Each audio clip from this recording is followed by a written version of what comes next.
Peace. We live Friday Night Live, December 20th.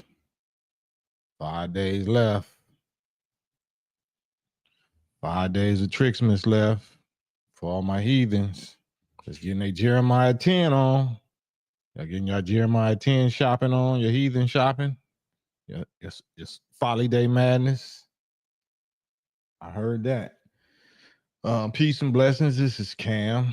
I guess this is campaign. I guess I'm painting over this campaign trail when it comes to that subject.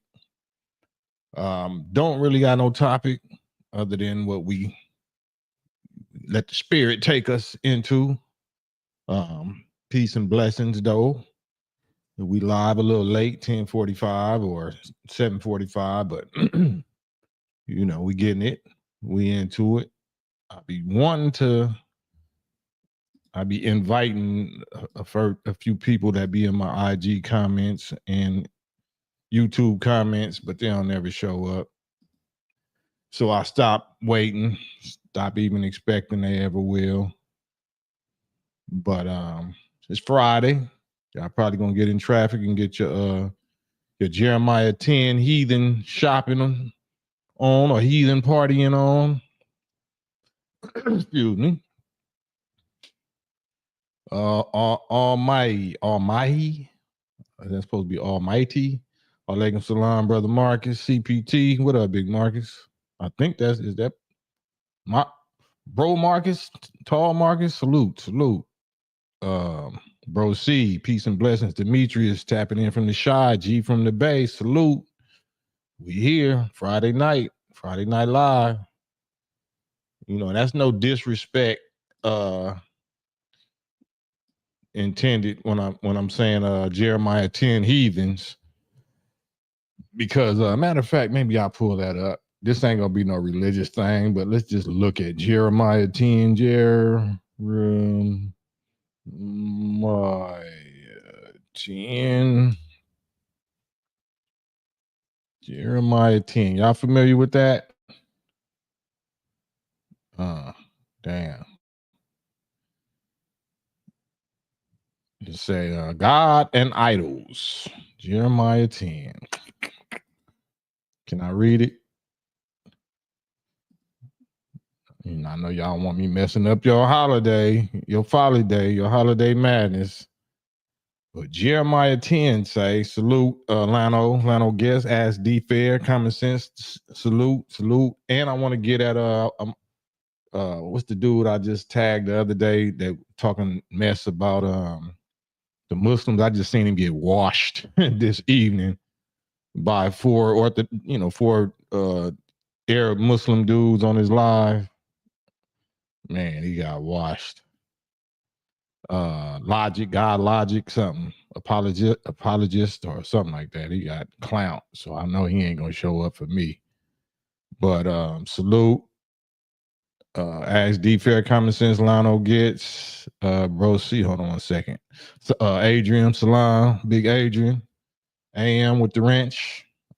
Lano says, yes, sir. Was just on that America New Network with Dame Dash, but this show takes the lead. Man, that's what's up, Pete. Bro C, follow the ways of the heathen. Don't go, yeah. I'm about to read it right now. Don't give it away. Don't spoiler alert me, bro C. You right, you way ahead of me. Yep. But it say March cuz. What's up? What's up? Tapping in from DC. Salute. Ahmad, what's up? Big Ahmad, Cold Dog 73 tapping in. Yay area. Yes. Jeremiah 10, y'all, for the Bible. And we ain't gonna be on this because we're gonna talk about something else. Say, hear ye the word which the Lord has speaks unto you, O house of Israel. House of Israel. You know, house of Israel means the children of descendants of slaves. You're not talking about everybody. You're talking about specifically the descendants of 400 years of slaves under Pharaoh and the Egyptians. God, the Lord, is speaking to you specifically. And he says, the Lord says, learn not the way of the heathen. And I'm gonna define that word. I'm gonna clear all these words real quick so We ain't gonna have no heathen is damn, where's that at? Not a Christian or Jewish. Also, a heathen is a brute. Let me see. Race, a nation, blah, blah, blah. Maybe y'all can do it. This is a long definition, and I don't even want to go all the way into. Damn. Hold on 1 second. Pardon me. Definition. Excuse me. It says a person who does not worship the God of the Bible. Damn. And who is not a Christian, Jew, or a Muslim. Damn, I guess it's like an infidel. It's what the Muslims call an infidel. It's called a pagan or an uncivilized person. Damn. So it says, follow not or learn not the way of the heathen, and do not be dismayed at the signs of heaven. For the heathens are dismayed at them. For the customs of the people, the heathens, are vain.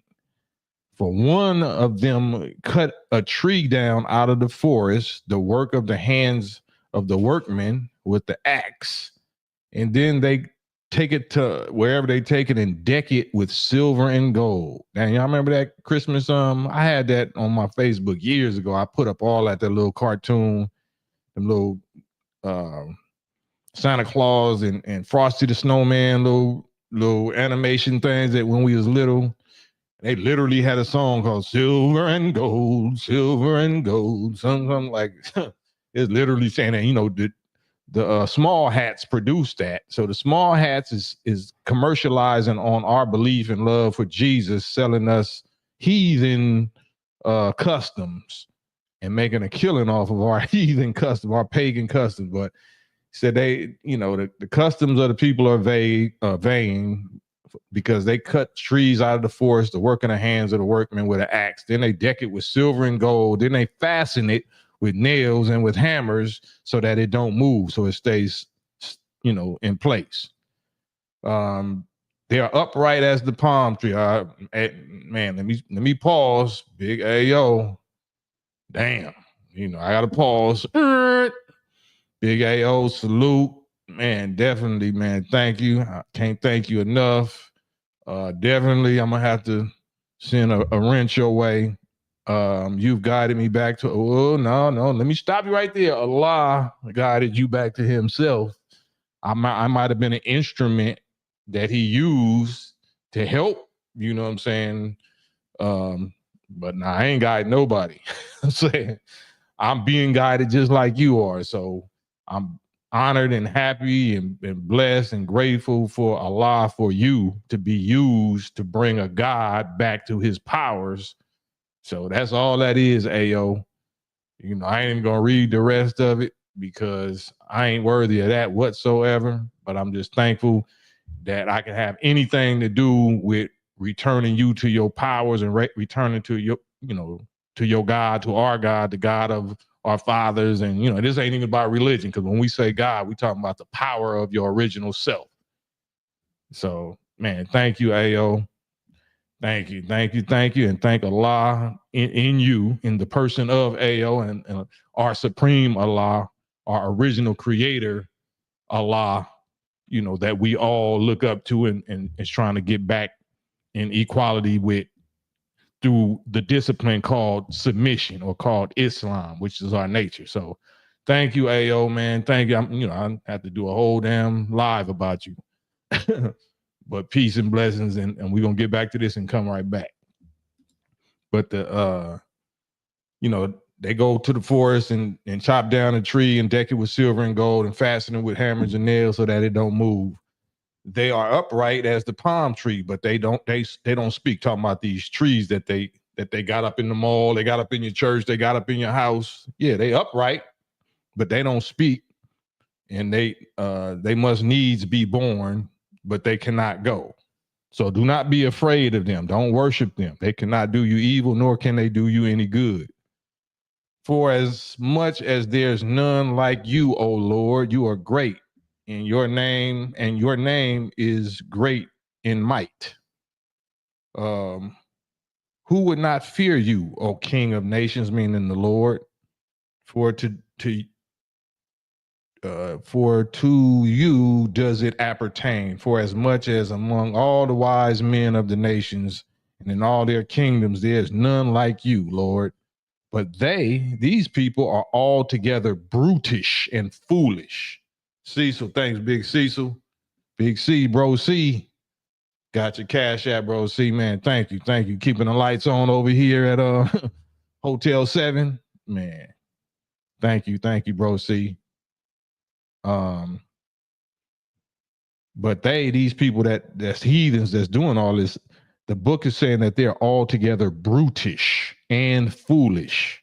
They claiming to be Christians. They claiming to do this for Jesus and God, but they are heathens. They're pagans. They're altogether brutish and foolish. The stock is a doctrine of vanities.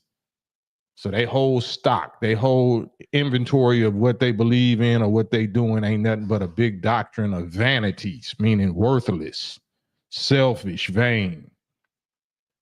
Silver spread into plates is brought from tarnish, and gold from, the work of the workmen in the hands of the founder. Blue and purple is their clothing. They are all the work of cunning men. But the Lord is the true God. He is the living God and everlasting King. At his wrath, the earth shall tremble, and the nation shall not be able to abide his indignation. He's wrathful about all of this. So I'll just leave it right there. And we ain't gonna turn this into that, but I just had to give y'all the receipts of that. And this is the Christian Bible, right? I was born and raised in Christianity. You can't tell me nothing about the Bible that I don't know and I'm not familiar with. You know what I'm saying? So that's how you know, that's how I know everything about the Bible or everything that the Bible says, because I had to learn it and study it and hear it for the first 17, 18 years of my life. So ain't nothing else, you know. But here's the link. Matter of fact, let me not keep talking, because I definitely want to revisit my bro AO and what he said. I'd be kind of scared and apprehensive about involving myself in God, you know, in the God's glory, God and his relationship with his people. You know what I'm saying? I don't never make no mistake in trying to take no credit for that. Gangster love, nah, you still the homie. You know what I'm saying? Right, a lie is in you. Yeah. Big Gooch, where you at, man? Let me see. Scrolling.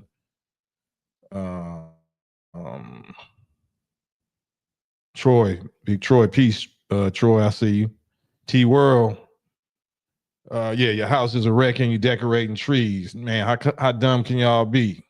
No food in the kitchen and you go and buy a tree. Didn't say it's for the children, but you grown. They can't miss what they ain't never known. But since everybody else is out celebrating, you allow your child to worship a Satan, better known as Santa.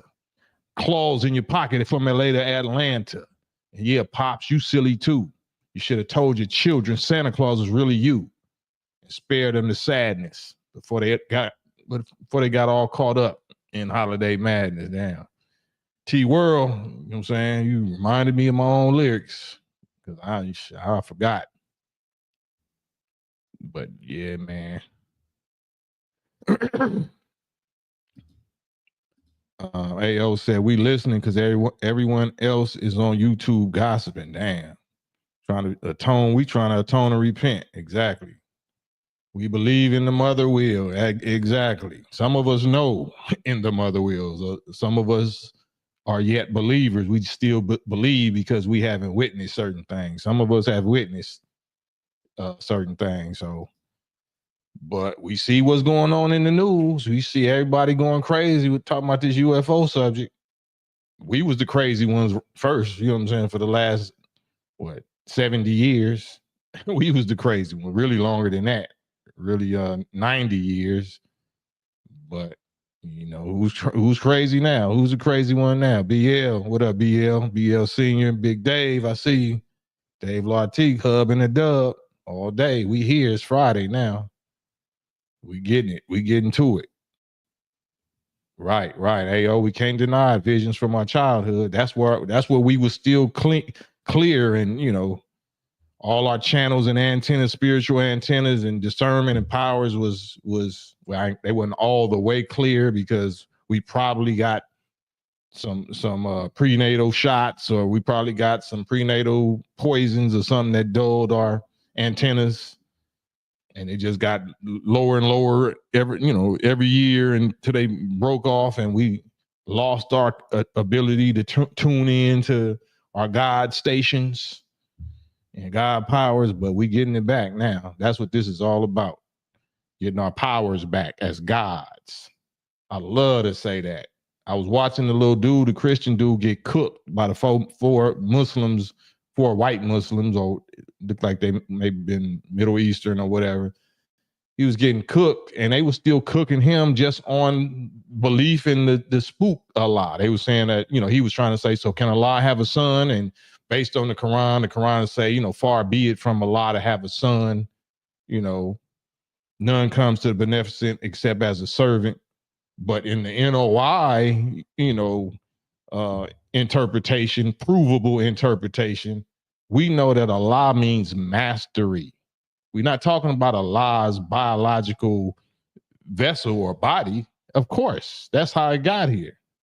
Bodies absolutely beget other bodies, but Allah, which is mastery of 99 holy attributes of power, you don't beget that. You can't beget mastery. You can beget the body, but the body ain't the person. The person is the mind and the soul, the identity. The person ain't the body. So my son would be, you know, a master. I can't give birth to a master. Mastery is something that has to be achieved and attained by each individual. You can't inherit it. You can't cheat your way through it. You can't get no buddy pass or none of that. You know what I'm saying? For mastery, that's something that every individual, just like you came through the womb of your mother in pain, and we got to go back through the portal of death or whatever in pain. That's not something you can beget or somebody can do for you. That's something only you have to and had to do on your own for yourself, or by yourself, so to speak. So they don't know how to explain what the Quran interpretation actually is, because they didn't have Allah in person or Mahdi to visit them and reveal the divine secrets and meanings and interpretations of the Quran. So they still going by some of its verses are allegorical, meaning metaphor or symbolism, and some are literal, and you know, they don't know what it is. The prophet didn't even know. May Allah's peace and blessings be upon him. But we know what the prophet didn't know, because Mahdi did come, Allah in person, and taught us the wisdom and the secrets and the interpretation of the book. The gospel, the Torah, the book, and the wisdom. 4 different things. That's what God has prophesied to come and teach us. But the enviers, they say, no, it can't be true. The Mahdi didn't come yet, because if he was going to come, he would have came to us first. The Quran say that too about y'all haters. No, it can't be of any good. Otherwise, they wouldn't have received it before us. It's all in the book. And you get the benefit of hearing a cussing, ex-rapping, ex-hard-head t-shirt wearing, stuttering brother, you know what I'm saying, that came up out of hell, that can interpret it for you. You ain't got to go to no church or no mosque. You ain't got to learn Arabic. You ain't got to grow a beard and talk like you, oh, my brother. You ain't got to do none of that, because Allah's messengers he don't require none of his messengers to do none of that. No, he raised his messengers and his Messiah from the people that speak the exact same language, got the exact same life experience that you got. Ain't no Arab be my example. Can't no Arab be my messenger or my Messiah. No, the Messiah is one of us, a nigga, an ex-nigga. You know what I'm saying? That's your Messiah. That's why it's so terrifying for them. It's so wonderful for us. It's wonderful for us. It's terrifying for them. Yeah. But yeah, who want to get on here with me? I see y'all saying something. You know, I get to rambling, catching the Holy Ghost, and I don't pay attention to the chat. There you go. BL say, with all the turmoil going on, I see my people still celebrating Christmas. I guess my people are going to say they didn't know. That excuse is over with. We at the end of grace. That don't exist no more. God is not tolerating none of them excuses no more, because we do know. We have heard all our life. We familiar with Elijah Muhammad, with Malcolm X, Muhammad Ali, Farrakhan, Khalid. So we know exactly. We didn't heard Jeremiah 10 don't mean that. Jeremiah 10 means something like, all right. So that you can't run that excuse on the God. He know you know. All of them say, well, God know my heart. Yeah, he know your heart by your rebellious ass actions. My people is destroyed for the lack of knowledge. Nah, you choosing not to know. That's the rest of that verse say in the Bible. Because they reject knowledge. They reject knowledge. So God will reject them and their children. So they know the knowledge. They know it's there. They reject it. So they destroy. So I don't feel sorry for people that reject God and reject knowledge and reject his messengers. I don't feel sorry for them. Yeah, bro. See, say, according to Hadith, they don't say this in the Quran, but according to Hadith, or some Hadith, it say Prophet Muhammad, peace be upon him, 3 generations after he passed, will no longer be of him, meaning his community will be corrupted and deviate 3 generations after his passing. And we believe that. We believe we can prove that is an accurate Hadith. You know what I'm saying? But we don't go by the Hadith. But we listen to it all, and that's part of the anti-laziness of real Muslims, real scholars. They're going to read everything and weigh it and test it and prove all things like the Bible say. Just because it's called Hadith don't mean I'm going to believe it. Just because it's called Quran don't mean I'm going to believe that your interpretation of it. Because the Quran say none knows its interpretation. So how the hell are you a scholar when the Quran say none knows its interpretation except Allah? So if Allah didn't come and prove that he came and gave you the correct interpretation, and I don't care what you believe it mean. I don't care what you believe it mean. You can learn all the Arabic and recite the whole Quran by heart in Arabic. I don't give a damn. That don't mean you know what it means. Shit. I'm showing you the man that proved that he know what it means, because he produced us. He raised us. He saved us. He made us somebody that's so wise in spirituality and the knowledge and wisdom of God that can't none of y'all handle us. Just when the last time you seen me open a book, a Quran or a Bible or something? Why can you just listen to Malcolm X or listen to Farrakhan or listen to Muhammad Ali and they just magnetic? Like, damn, I ain't seen a nigga open a book yet. Because when you really believe in this and you recognize that this is about you, I don't need to open no book to remind me about me. If you ask me anything about me, I might not, remember it right offhand, but you asking me about me. Everything in that book is about me. So I want to remember it, but I don't want to remember it just so I can say in Surah 5 verse such as, nah, that ain't, you asking me about me. I remember, the Quran like I remember my own memories of my own identity. Like, that's what it's supposed to be. But if you think it's just like religious old stories of the prophet and all that, I don't know nothing about no 1,000 year, what happened 1,000 years ago. That book is for us today. If you can't apply it to how that hell that applies to us today, like what the hell you reading it for? It's all about down to earth Friday, December 20th. What do that mean, Friday, December 20th, 2024? You can't tell me that. Shut the hell up. I don't believe you. I don't believe what you believe. And the Quran even say that. Say to them when it's clear that, they don't believe like you believe. They don't believe in the Allah you believe in. You claim you believe in Allah. I claim I believe in Allah. I say my Allah is a man, and I can prove more about my Allah being a man than you can prove your mystery Allah. So at the end of the day, at the end of the argument, okay, well, we can agree in that I don't believe in who you believe in.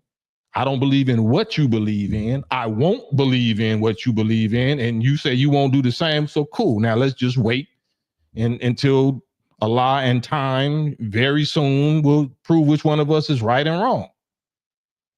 That's how you settle that. Or you call them out and you expedite the process. You do a lean on me. You smoke crack, Sims, right? Well, let's do this expeditiously. Let's not wait. Let's call for expediting, you know what I'm saying, of the proof. Let's do a public challenge and call for death or call for cursings of Allah on which one of us is wrong. Niggas ain't got no heart to do that.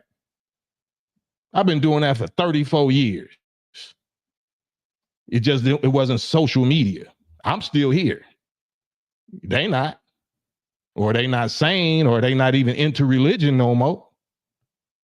I ain't switched up. I ain't flipped. I ain't changed religions or leaders. I just got sharper and sharper and stronger by Allah's permission. So I guess my God was the real God.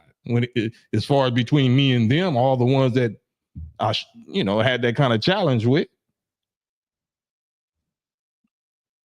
So I offer it to y'all too. Whoever, oh, there go these angels, I'm telling y'all, I don't even know what to say about you, man.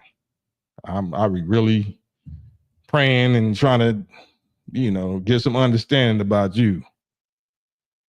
You know what I'm saying?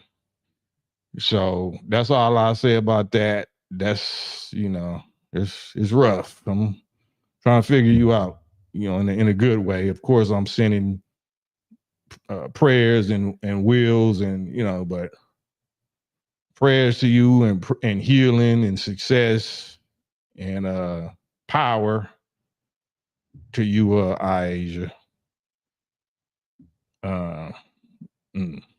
Okay, I gotta refocus now. Yeah. AO when they man, y'all back to back, boy. Just all right. So yeah, I'm just trying to understand something. Yeah, you definitely are that Asia.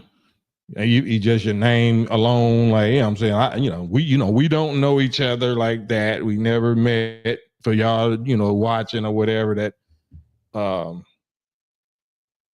it's just deep. It's just deep. Big Rude. There's my bro. AO. So AO, this is my flesh and blood brother. This is who brought me. I spent years giving my bro the credit of doing what you say I did for you, right?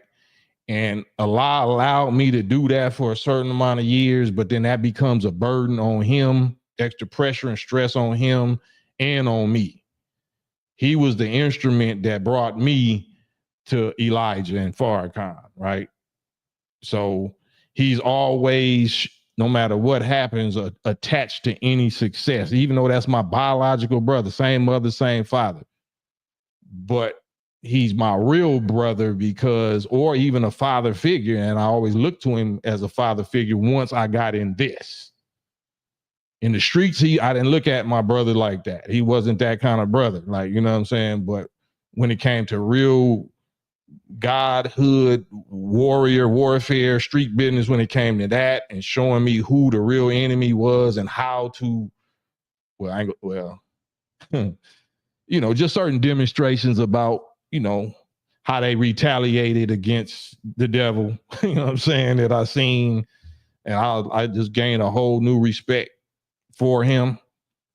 And right after that, that's when I don't know if y'all can see this, when I got my head busted open by the LAPD or the Lenox sheriff or whoever that was in 1990 or whatever that was on the news. And but that's what brought me in the nation. So my brother brought me in, and the devil's, inspired me to to really go hard. You know what I'm saying? I already was respecting my brother, but I got instantly introduced to the devil and physically bloodshed. My first bloodshed, from the enemies came, right after my bro introduced, because I ain't gonna go into that anyway.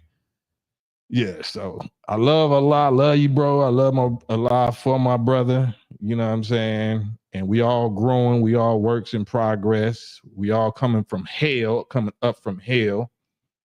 That's why we, being made qualified, because we're not necessarily qualified, but we being made qualified enough to be able to speak the language of our people, and it resonate with your spirit, your discernment, like, damn, okay.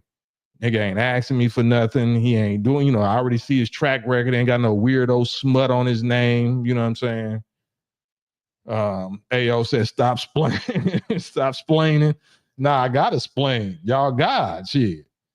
My God people, you got to explain. That's why, we in a condition that we in, because our people ain't willing or ain't able to explain. I love to be able to explain, not in the form of excuses, making excuses for no failures, but I want to explain who I understand you to be. If I really think that God is in my person and God is in your person and y'all outnumber me, it's more God in y'all than it is me. Y'all, y'all outnumber me. So come on, man. I got to explain. I got to, yeah, yeah. We gonna leave that there. I can't, I ain't gonna get that one. I don't want to open no, you know what I'm saying? Man. Say I got Drake fingers. Oh man. How's the minister? The minister is about ready to depart. That's how he is, and that's not a grieved, sorrowful thing. The books say that the lamb was in terrible shape when he got to the throne. He looked as though he was slain from the foundation of the earth. So that's how the minister is. You know what I'm saying? Not in a sad way. There's a crown and there's healing and all that waiting for him, and everything that, that we pray for, because we all pray, for Allah and, the Father to, he's well loved. You know what I'm saying? That's the Son of God. You know what I'm saying? In whom the Father is well pleased. You ain't got to worry about him. We got to worry about us. We got to worry about us. AO, man, 13, we made colorblind. Man, that's what's up. Man, that's what's up. Right. Departing as a lamb, slain and sacrificed for us, and returning as the conquering lion with 10,000s of angels with swords, dripping with fluid. Do it, fluid. Get to it, fluid. Yeah. Who's the next to deliver the message? I come to you for street, man. That's, oh yeah. Oh no, it's all of us. Ain't no individual after this.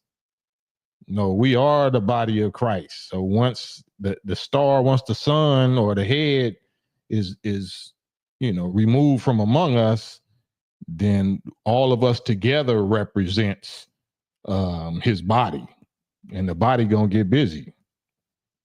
The body gonna get busy. There ain't no one individual. All of us who are real followers of the head is going to become stars. You know what I'm saying? That's what God came to make us all co-heirs with Christ. You ever heard that? Y'all know what co-heirs, co-inheritors? He goes that where he is, we may also be. And what he is, we may also be. Co-heirs with Christ. Y'all know what that means?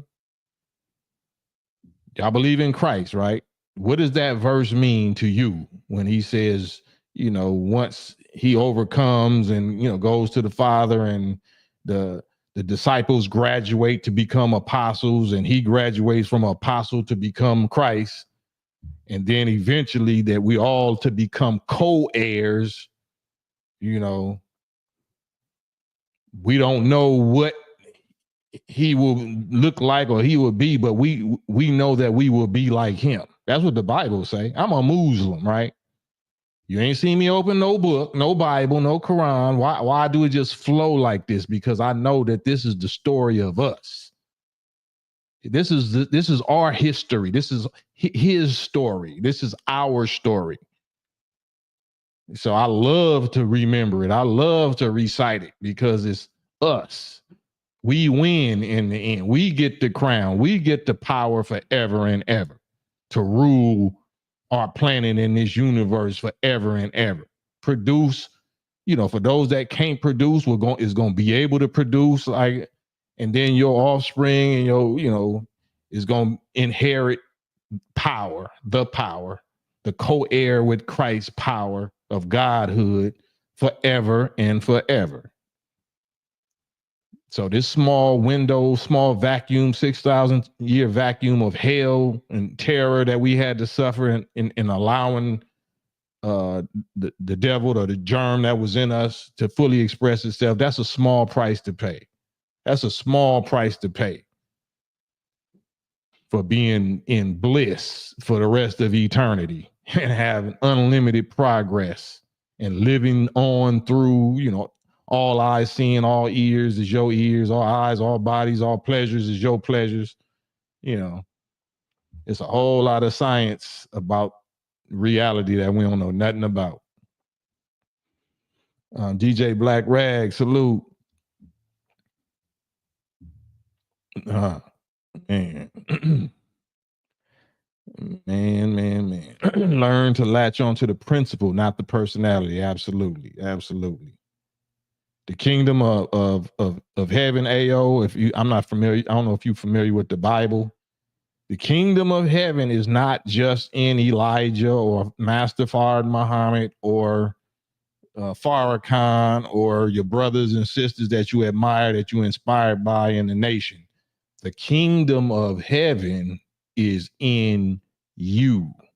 You are God. Our job is just to inspire you to recognize and tap into the power of you. Once you lock in with the God in you, the God that you are, then it's a wrap. You're not gonna need nobody. Shit. Not like that. You know what I'm saying? You're gonna need your co-heirs in Christ, but you're not gonna need them for what we need each other for today. Yeah. I would like to hear your views on Malcolm X. Malcolm X is immortal. Malcolm X is one of our greats, but Malcolm X is the student, or was the student and the product of his teacher, who he called and told the world was the messenger of Allah. So I have no problem whatsoever with Malcolm X. I don't know nothing about El Hajj Malik El Shabazz. Malcolm X was the greatest helper of Elijah Muhammad until, he turned into El Hajj Malik Shabazz. So, that's two different people, right? That's two different minds, two different, you understand that, right? Can't take nothing away from Malcolm X. On a roll, salute, Jerry Gimbel. It's in the Bible. Yeah, I'm saying stop me when I'm lying. Stop me when I done lied on the Bible or lied on the history. Stop me. We got to offer our life if we wrong. That's how serious it is with us. We know we signed up to give our life, we put our head on the chopping block. If we misrepresent God or we try to scam or swindle or grift our own people in their ignorance or they love or they spiritual, whatever, emotionalism, we know that's a death sentence for us. So I ain't got time to play. I'd rather be poor and delivered a real message to you and just died poor. Me and my family have just died poor because we're not going to be poor. You know what I'm saying? We delivered our soul. It might be a season. I might die poor, but I bet you my children and my great grandchildren and all that ain't finna be poor because they gonna benefit from my reward. God don't waste nobody reward. I'm down to go up head up with the enemy. I'd already suffered enough wounds and ailments and all that shit from these people. Like shit. All right, I didn't learn to live with it. I didn't learn to accept it. My job is to try to do as much damage to Satan that my offspring and my descendants won't have to deal with them because I'm gonna deal with them. That's how you prove you love. Greater love have a man, no greater love. I wanted to lay mines down so your children don't have to go through this shit. You don't gotta understand me. You don't gotta love me or agree with me. I know what I'm doing. I know who you are, even if you don't. You can hate me. You can whatever. I don't give a fuck. You know what I'm saying? You will love me, eventually, or you definitely will love the Father that gave us this kind of understanding in his spirit in his heart. You'll love, this is for you to love them, not me. If you love anything about me, you better, hopefully I'm pointing you to who made me like this. Don't stop at me, nigga. I'm just a sign. Nigga. Make a left or a right on Albuquerque. That this way. It's this way. Because you probably gonna get more progress and power out of this than I am, because we're living in a greater time. So if you're waking up right now, then you probably are going to be far greater than I ever was, because you're living in a greater time. If you can recognize this through all of the distractions and the strong satanic, lure and seductions and all this shit that they doing and poisons, if you can cut through that today, yeah, you probably were gonna be way more than what we are. Shit. That's what I'm saying. We just happy that, man, I could be a sign, I could be a shovel or instrument or something to help you get there. Shit, don't get me to, you ain't finna gas me up. I know my position. Shit, I'm happy playing my position. I ain't nothing greater than what the hell I am. So,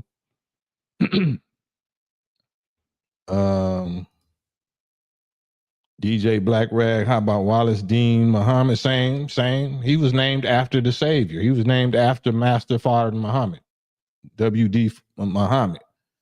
And he had a great immortal work to do. Even though we didn't understand and we don't like, or we didn't like the work that he did, he still was the Messiah's son. He still is the Mahdi's biological son. So we not even wise enough to judge him.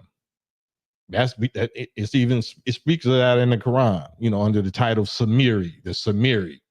Even though the Samiri allegedly did what he did when Moses got taken, to be with Allah for 40 nights, and the Samiri, inspired Aaron and the followers to go astray, and he threw away some of the messengers, the footprints of the messenger. That's Wallace Dean. But then it didn't say that the punishment of Samiri was hell, even though he did that work and caused wrath of the Father to be on Farrakhan or on Aaron. Only punishment he said for the Samaria is for you to say, "Touch me not in this life." It didn't say he was going to hell. So we're not qualified to judge what should happen or what did happen with what Wardeen or Wallace D. Muhammad did. I'm not qualified. Let me just say that I'll speak for me. I'm not qualified. I understand the value of what he did and how I had to fulfill the scripture. So I'll just leave that at that.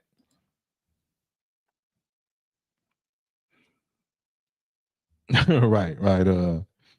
Bruce Lee, you know what I'm saying?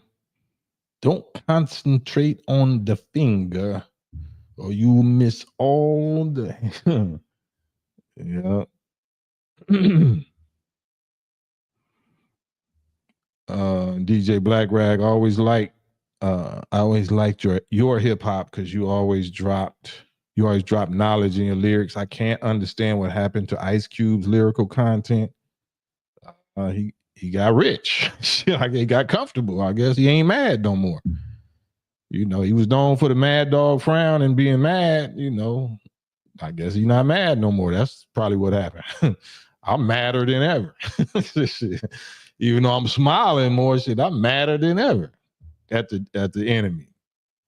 So that's probably what happened. But you would have to ask him. I can't speak for him. Supreme Touch, salute, peace.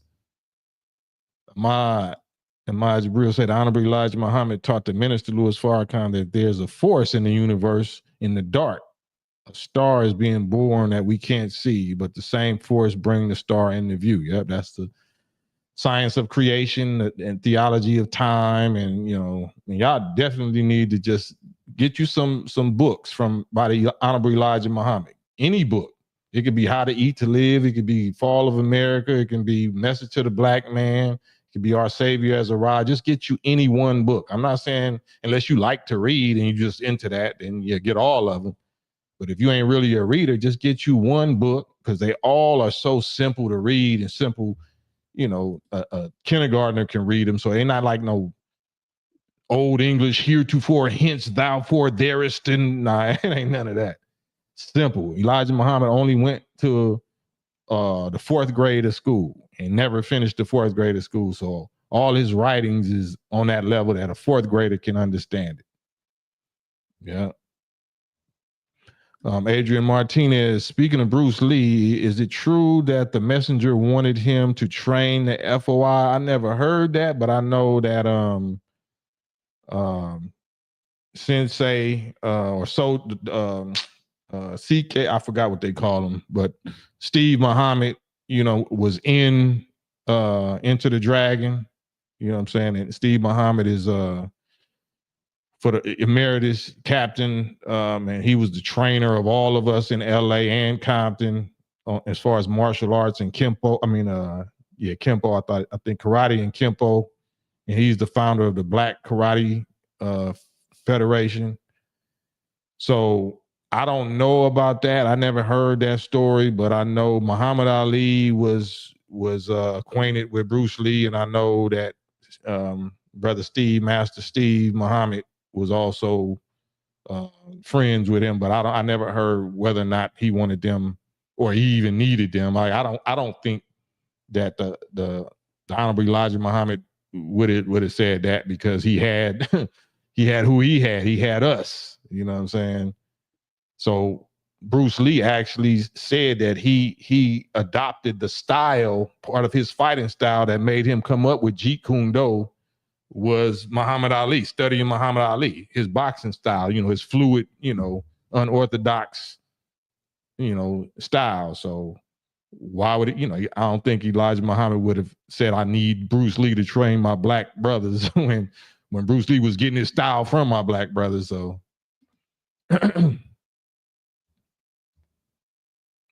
right. See, Joe, yeah. So, like I say, man, you right, King is cash. That's right. Jerry Gimbel, salute. Yeah, Master Moses Powell, absolutely. Yeah. So that's who, that's, man, Allah be pleased with him. That's who, influenced that's who was over our training in Compton coming up. Ahmad, thank you, Big Ahmad Jabril. Got your cash app, man. Thank you, bro. So yeah, Master Moses Powell under Brother Urban Muhammad. You know what I'm saying? That's who I got my little clavicle collarbone broken under. Shit. Ain't healed up since. And that's what because I intended to actually go into, professional, whatever, fighting on whatever level, but my career was ended in 1992, I think maybe 91 or 92. I think the middle of 91 or 92. And I broke this collarbone right here, thanks to Brother Bill, Brother William Muhammad. You know what I'm saying? At the mosque, first bone I ever broke, man. I was heartbroken. It's just because, I ain't going to talk about it, but But yeah, we trained under Brother Urban, who was a student of Master Moses Powell, and yeah. But in LA, you know, we was under Steve, you know, Sabir, you know what I'm saying? So you know, you know,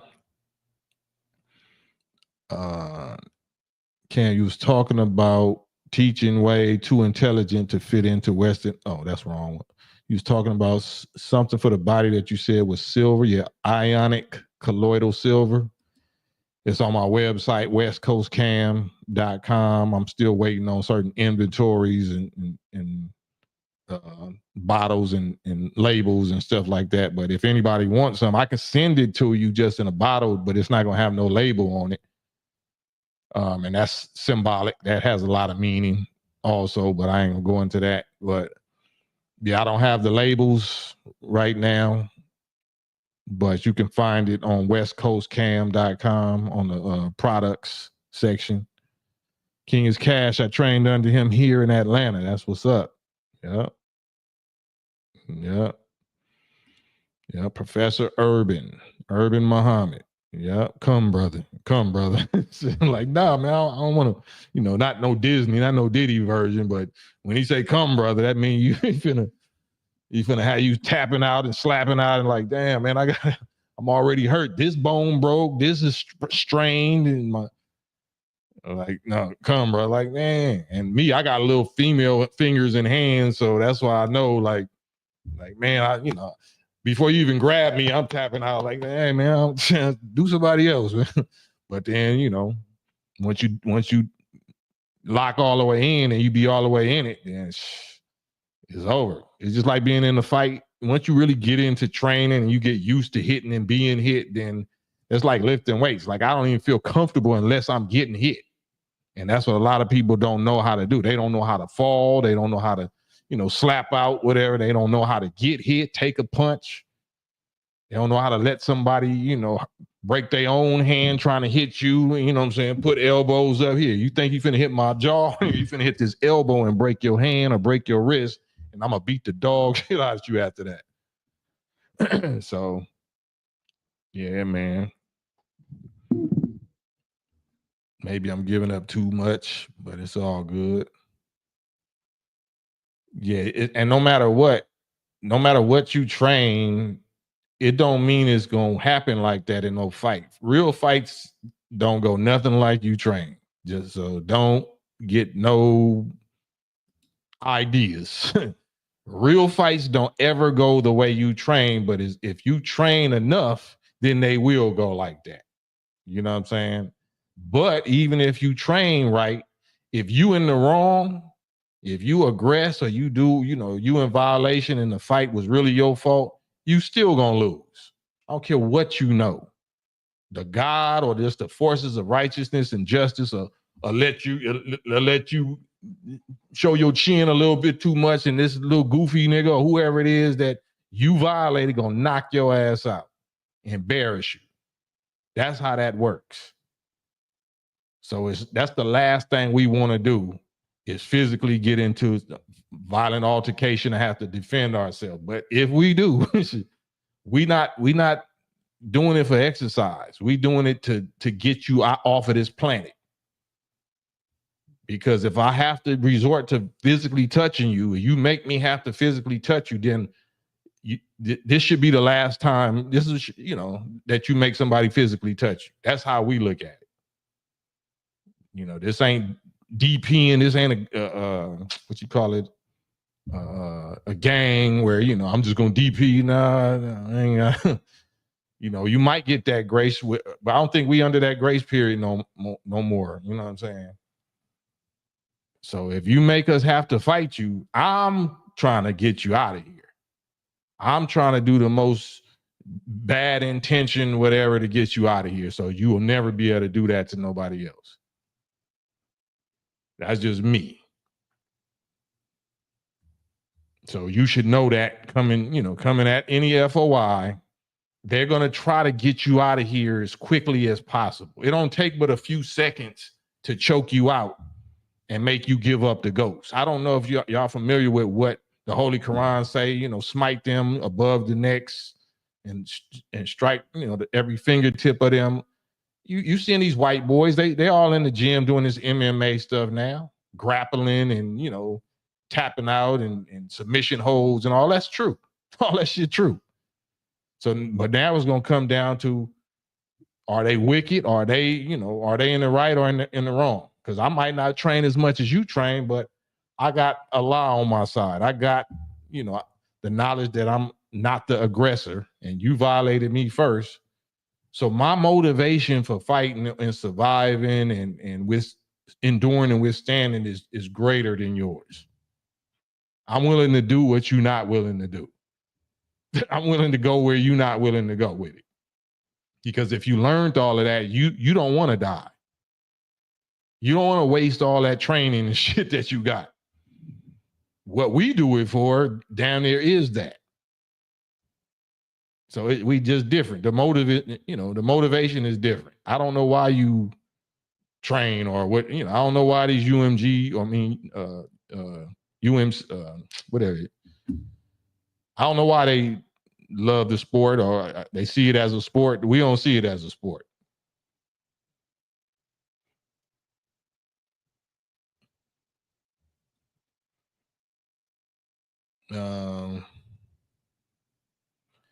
DJ Black Rag, you want to get on here with me? Because I can't, certain comments I see that you putting is of course making me question your intentions or your motives. So here's the link, StreamYard link. Can I see you? Can I see your face and hear your voice? Because you're asking some very sensitive questions that could be implicating, could be like some federal implication stuff. So I'm not sure. I want to see what you look like. You know what I'm saying? Just like you can see what I look like. I want to see what you sound like, what you look like. On the road, the upper room, yeah.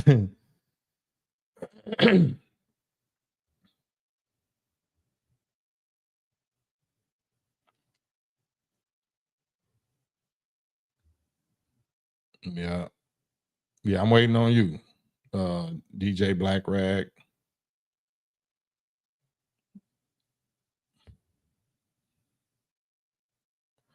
AO, I'm so mad at myself to see that I haven't performed dua in almost 16 years. I mean, the prodigal son is there for a reason. I hear you, but I wouldn't quote unquote beat myself up about it, because if you've been gone 16 years, you've been getting beat up. You've been getting beat up for 16 years. So it ain't about, beating yourself up now. The reason why you even waking up and coming back is apparently you've been getting your ass beat, you know what I'm saying, mentally, spiritually, or whatever for the last 16 years. And it ain't about dua, it's just about just locking back in, just focusing back in, because we already righteous by nature. You know what I'm saying? So if Allah spared our life to where we got the energy or the power to even come back, then you already blessed. You already blessed. So the way that you atone and repent is you go do what we doing right now and help be there for somebody to prevent them from being away for 16 years, or if they are away for 16 or more years, that you make a comfortable, path for them, back to their own power and back to their own refuge and safety and health and all of that. So that's all. It ain't no big production. This ain't no ain't no big. This is just regular, man. This is just our nature. And we born for this time. We born to be the saviors and the mighty counselors and the therapists of our people. Ain't nobody else giving us no reparation, no repair. Nobody else trying to heal our minds and be there for us and counsel us. We got to be there for each other. Yeah. It ain't no big thing. Don't make a big thing out of it. don't make it a thing. Like just, just be grateful and work cheerfully and keep it moving. Big Darren, just keep your heart light as a feather. Yeah. Yeah. Keep your head low. It don't mean, keep your head down like you gloomy, but just stay humble, stay low, stay grounded with the people that's suffering and that's poor and all of that. And you'll be all right. The more low and humble and in prostration, basically, that you are, then God will lift you up. Even though you still low to the ground with the poor and prostrating and suffering what they suffering and helping them, get through the day, God is going to lift you up for that. We can't lift ourselves up. We can't lift ourselves up. If anything, we lower ourselves, we humble ourselves, we bow down, we prostrate. The more we put our, lower ourselves, I ain't gonna say put ourselves down, but the more we, stay down with our people and the suffering of our people, then the quicker and the higher that the God lift us up. Yeah. So yeah, the Quran even say Allah ordains mercy on himself. He had to have mercy on himself. So if he had to have mercy on himself, you definitely need to have mercy on yourself. Don't beat yourself up. I mean, no more than you already been beat up. Ali Daliun, peace. Yep. Assalamu alaikum, brother. Wa alaikum salam. Yeah, I thought about what you said after I made that little comment. I said, you know what? That brother was right about saying what I said. Because it's crazy what they said, though. Feel me? Who said that? There's some older brothers that used to be a part of the nation, but transferred over when they went to the American Muslim Mission. What is that? Malcolm's organization? Oh, no, it was up under Wallace D. Muhammad. Oh, okay. His faction. Well, that's the Bilalians or another group? No. You remember the newspaper that they had? Yeah, my memory. Final call, but what's the other one? Wallace D. Muhammad, the faction, an American Muslim Mission. Yeah, I'm really not You familiar. never heard of that? No, but that's just the newspaper. But their demonstration of Islam wasn't that the Bilalians? I never knew that part. Yeah. I just thought what they did was because they sent a lot of them brothers over there to that college in Egypt to get the study of the Arabic Quran. Yeah, well, Elijah Muhammad did that for his own son. That's how Wardeen even got that information. He sent his own I son. met the old brother, the Arab dude, Dr. Diop, that taught Wallace D. Muhammad the Arabic. You say you met him? Yeah, he used to come to the masjid down here in Phoenix, Arizona, Masjid Jahatul Islam. Right. If you don't mind me asking, what's your thoughts or your belief system or I guess interpretation of Quran or Islam? Is it more Sunni based? Oh. What Shia? I went through all of those phases, but I just came up with the conclusion that there's only one God out there. He created me, and that's who I talk to. Your feed, your signal kind of going in and out. Hold on, can you hear me now? Yeah, you there? Yeah. Yeah, I don't know what's happening with the mic. It sounded real. Hold on. Let me see what it do. I wouldn't. You went out. I know you about that la ilaha illallah. Can you hear me? Say so. Yeah, it probably ain't even you. It might be these YouTube, agents or whatever that's jamming the feed. Because hey, that's a possibility. I'm hearing an echo. So do you got the volume up on something else? You got YouTube volume up somewhere? Can you hear me? Yeah, hold on. Let me mute this. Maybe I'm supposed to mute the other tab or something that's open.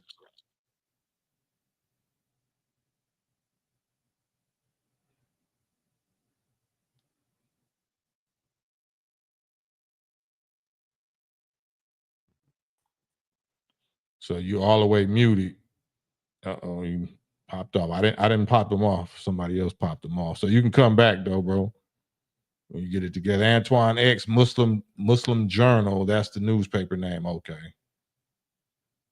Yeah, because I want to ask about that. You know, anybody that's from that community, you know, that's why I be question like if certain people ask me certain questions like about, you know what I'm saying, let me see what you look like, let me see who you with, what you into, because them real sensitive information, and I want to actually answer his question. I just want to answer it to him face to face.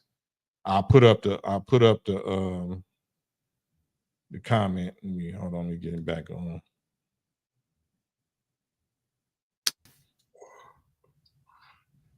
Am I good? Nah, the volume. Maybe can y'all hear him good? He said turn his Wi-Fi off. You turn your Wi-Fi off.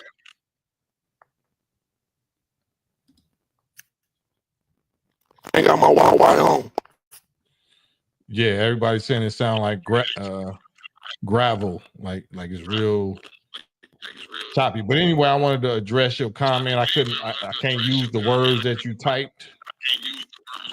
And I hear myself in the background. So whatever is going on is your playback, is your volume of playback or something.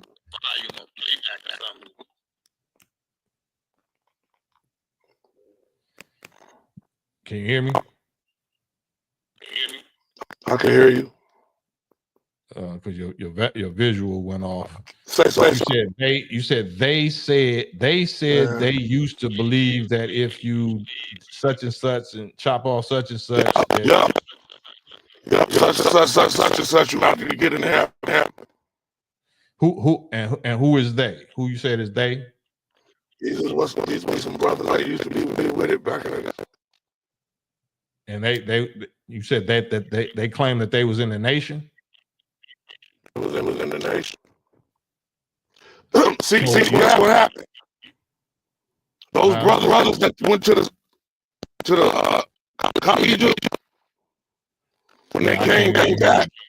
Bro, your mic is so terrible that it maybe not even meant to repeat that. But any so-called NOI or FOI that allegedly said something like that, they said that you automatically get a pass into heaven. We don't even believe in that. You know what I'm saying? Where would this heaven be that we automatically get a pass into? Where would this heaven actually be located that we supposed to get a pass into?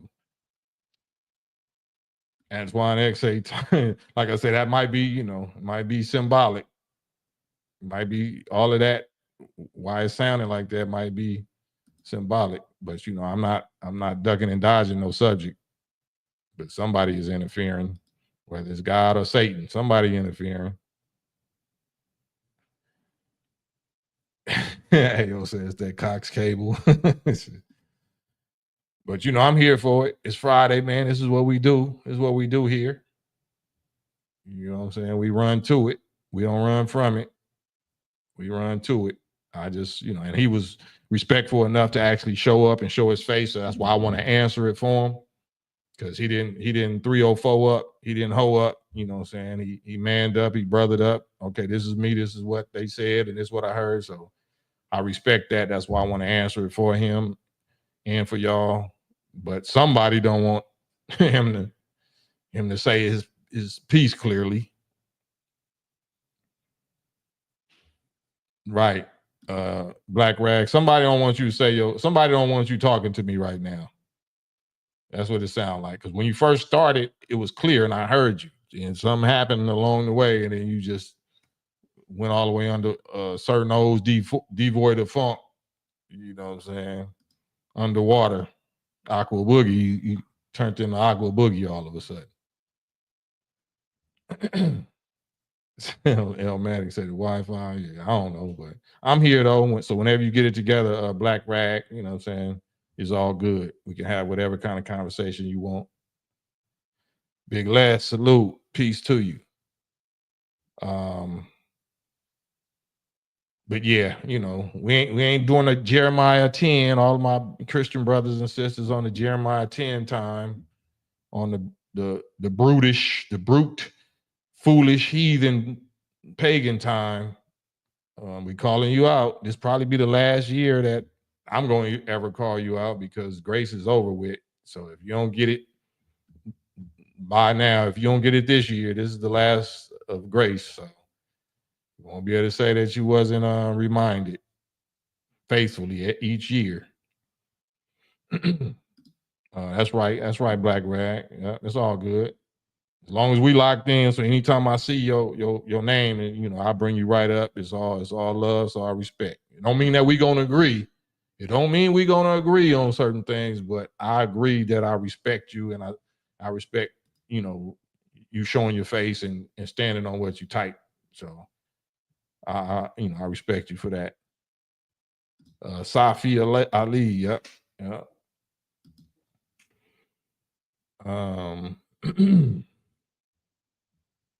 What else? We talked about the UFO subject. Do anybody want to ask any questions about the UFO subject, about what the Nation of Islam or the Honorable Elijah Muhammad, Minister Farrakhan, what we teach and what we can prove and what we have already demonstrated regarding Elijah Muhammad being alive, Elijah Muhammad being the Moses or the Jesus or the God or whatever title, you know what I'm saying, that you're not sure about how we see him as, and this UFO business and him being on this big mothership, Ezekiel's wheel, and what that's all about. Any questions y'all got for that, man? I'm here to answer them to the best of my ability. Big Ryan, Snoo Diddy, out to Dina, tapping in. Salute, Triple OG, White Low. That's right. What you think about white Crips? Do you respect us? Man, I respect everybody. I don't know, you know, like I don't function from the blood and Crip title. You know what I'm saying? I function from God and devil. I function from human beings. So I don't know if you know that you should know. If you know anything about me, you know I'm a Muslim in the NOI. And you know, you heard that the NOI and Elijah Muhammad calls certain people, you know, a whole race the devil when it comes to scientific, genetic, biological descriptions and definitions of what devil is. But we all wear the name Muhammad. And Muhammad, even though the biological definition of devil is grafted from original, Prophet Muhammad of the Holy Quran 1400 years ago was a white man. Master Fard Muhammad, who we recognize as God in person or the Son of Man, his mother was a white woman. So we don't have no problem with white people, because they don't have no power or control about what race or color that they came into the world being. We only have a problem with what they choose to subscribe to, what they choose to do with they power that they got. Man, thank you, Les. Les P, thank you, Les. I got your cash app, man. Thank you. Keeping the lights on over here, man. Thank y'all. My Allahs in the person of my people. Thank y'all. But absolutely, we respect white people. You ain't got to be Crips or Bloods or nothing else. We respect white people. White lives matter. Shit. Our greatest and final prophet is a white man. So that's how much white lives matter to us, white male lives. But as far as the race, you know what I'm saying, and what they have proven to be and proven to do to us and to the world, you know, we don't respect that. I mean, we respect it, but you know, you can respect the enemy before you destroy him. You know what I'm saying? I don't have to, you know. But it's a lot in that question. But yeah, no, we don't got no problem with nobody's color. Ain't no such thing as a quote unquote evil color. There's only evil deeds and evil thoughts, evil intentions. You know, evil animals or evil insects. You know what I'm saying?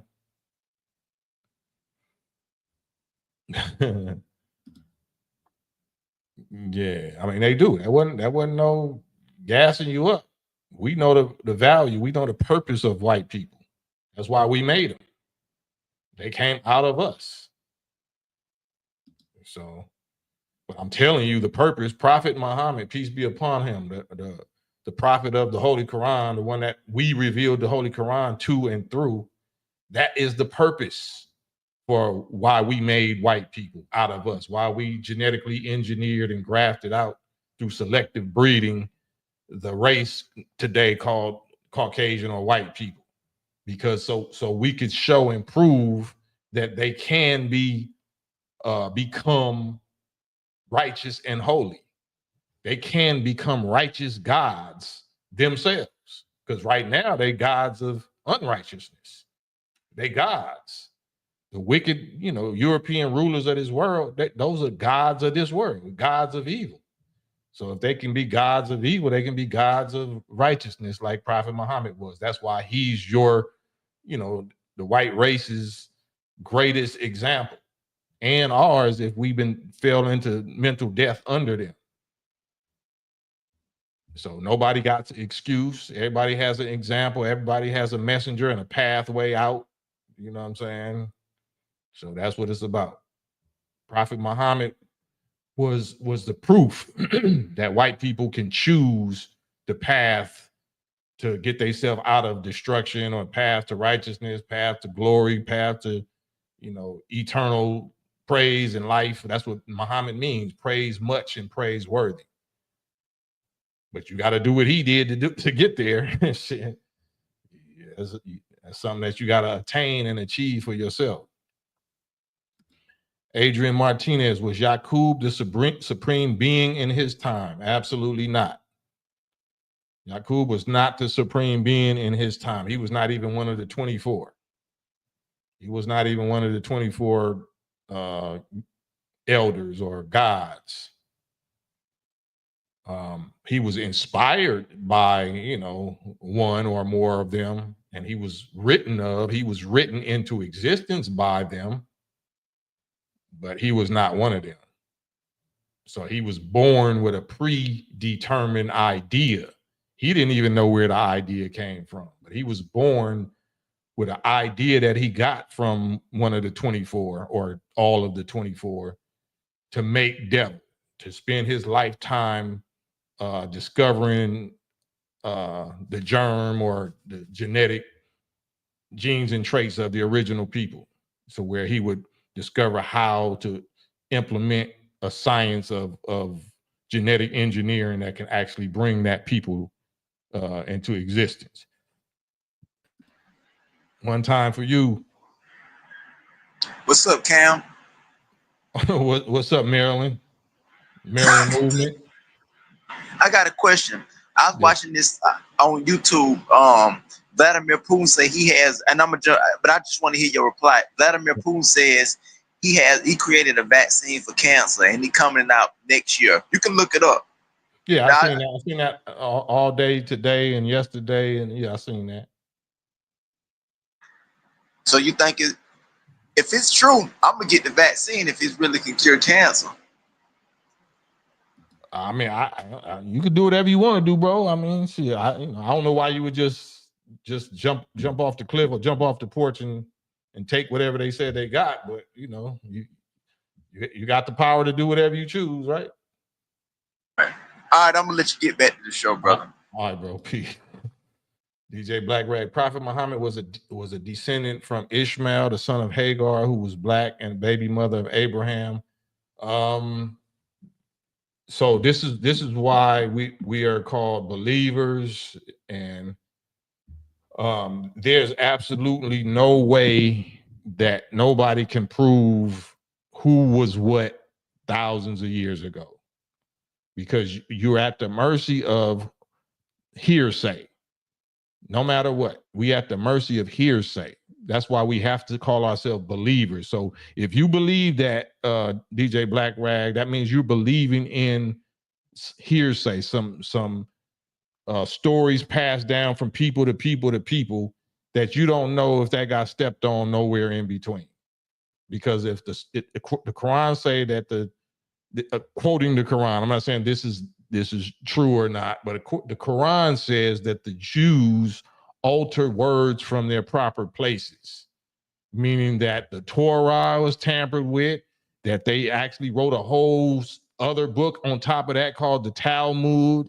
The gospel was tampered with. Revelations 22:18 and 22:19 tells you that this book would be tampered, shall be tampered with, basically, and whoever tampers with it, all the plagues that's mentioned in this book would hit them. So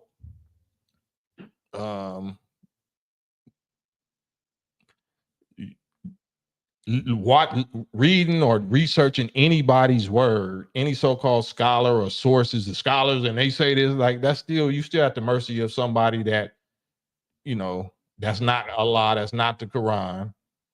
So you can believe that, or you can believe the modern day messenger that Allah says that he sends to every people. Every people gets a messenger raised from among them, not raised 2,000 or 1,400 years ago among Arabian Arabs. That's not our messenger. Prophet Muhammad, peace be upon him, is not our messenger. That's not our messenger. That's the messenger to the Arabs, right? And the prototype for the real Muhammad, the real messenger of Allah that comes at the end of the world under the name Muhammad and under the name Messiah and under the name Mahdi. Right? So there's another point that I was trying to make, but it'll come back to me.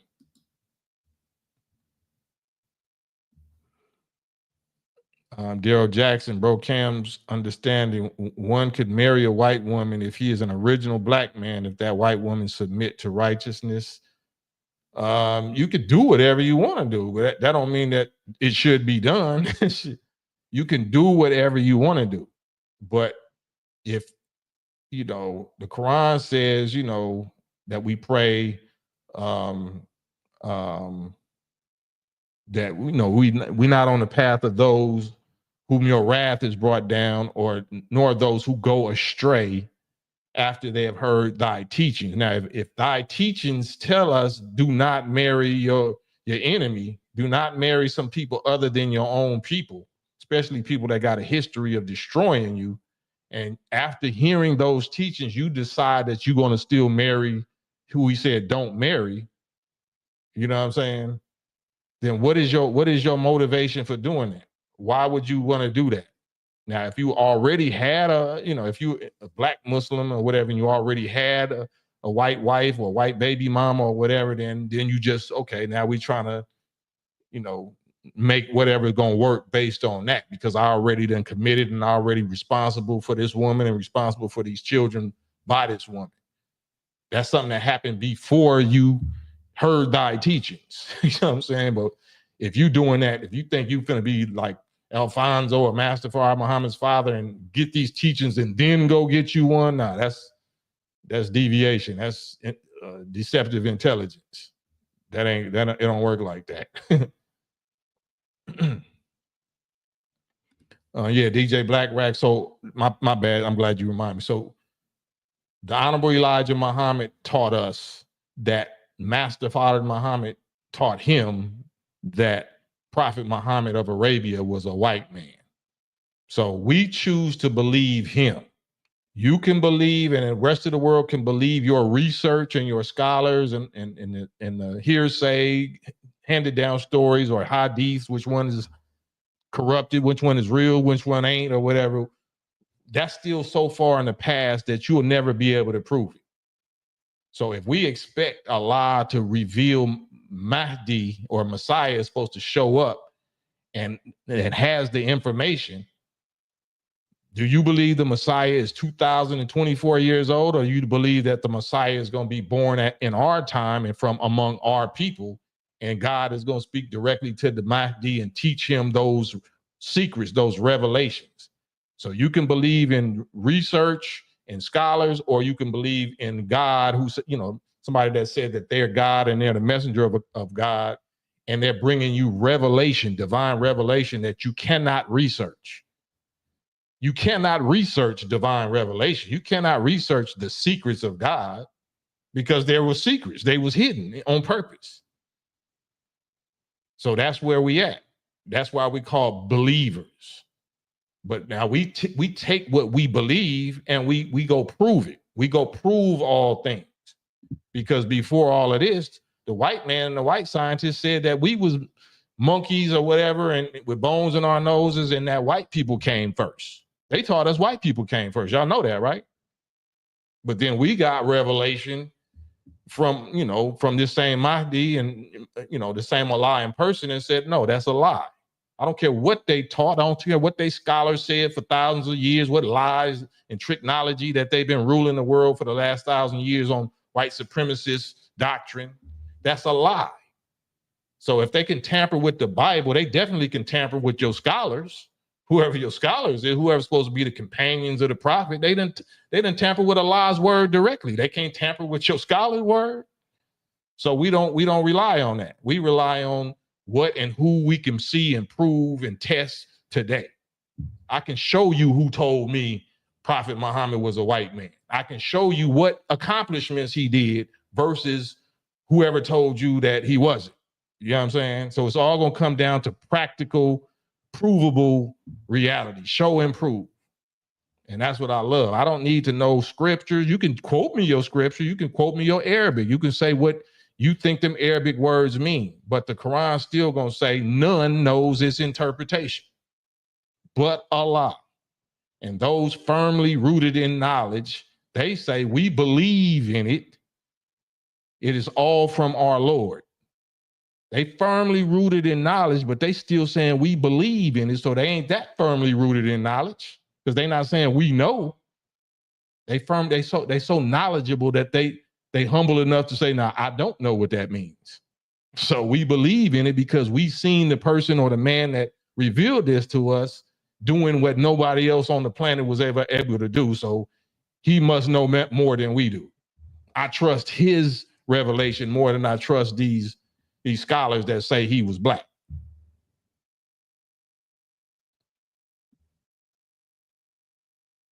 Warren Wake, salute. Peace.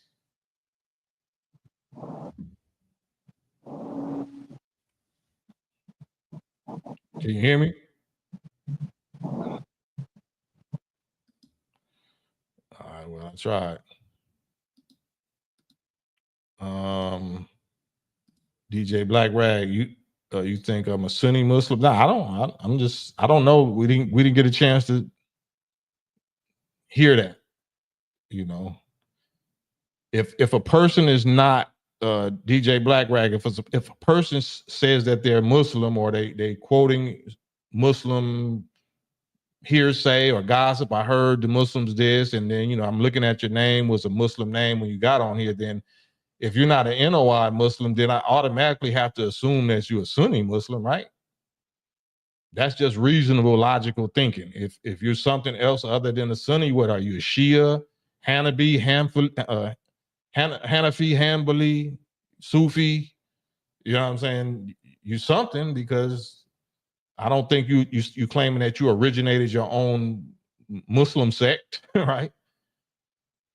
So you can let me know what you are, so I don't have to guess. No, I made my own sect. Okay. Well.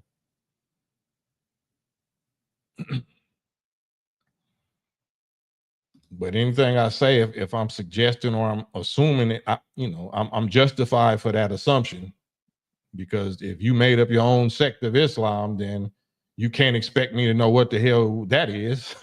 I have to go on what what I have proof of, what I'm familiar with, right? And you should expect me to go off of what I'm familiar with, especially if you made up your own Islam, right?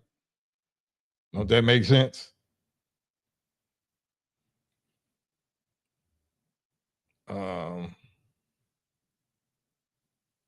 Right. AO said, man, folks make me feel stupid looking at all the Roman times and seeing that the two armies that killed Jesus still run the world. Yeah, Romans, right.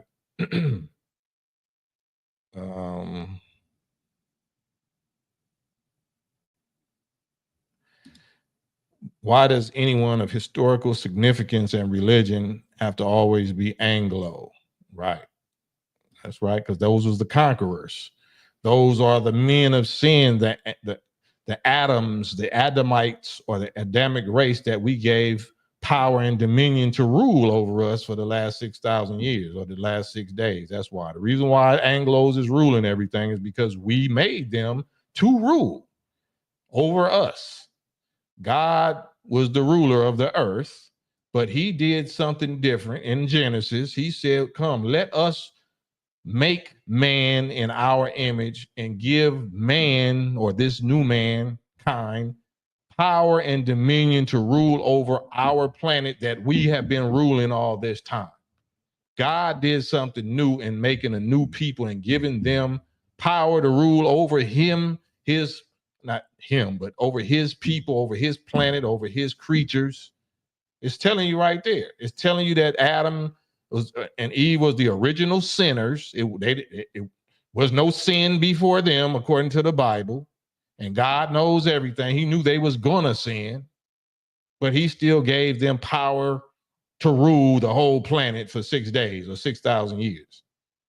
God made the devil for the purpose that he's serving right now, to rule over our planet in wickedness, so that he can cause that natural mutation of spiritual immune boosting mutation that would be necessary for us to survive and conquer the devil virus, the virus called devil or Satan. You have to let it rule. You have to let it run rampant so that our natural infinite God powers, so it's gonna knock out a lot. It's a pandemic. It's gonna wipe a whole lot of us out, but it's gonna cause and force us to spiritually mutate into perfection, to where we conquer devil in us first. DJ Black Rag, the angels knew about bloodshed and mischief before man was fully developed. Yeah, that's because the angels are human. The angels are original black people. An angel just means a human being that's more advanced in knowledge, wisdom, and understanding than the rest of the majority of the population. And a God is above that. A God is above angels in knowledge, wisdom, understanding, force, and power.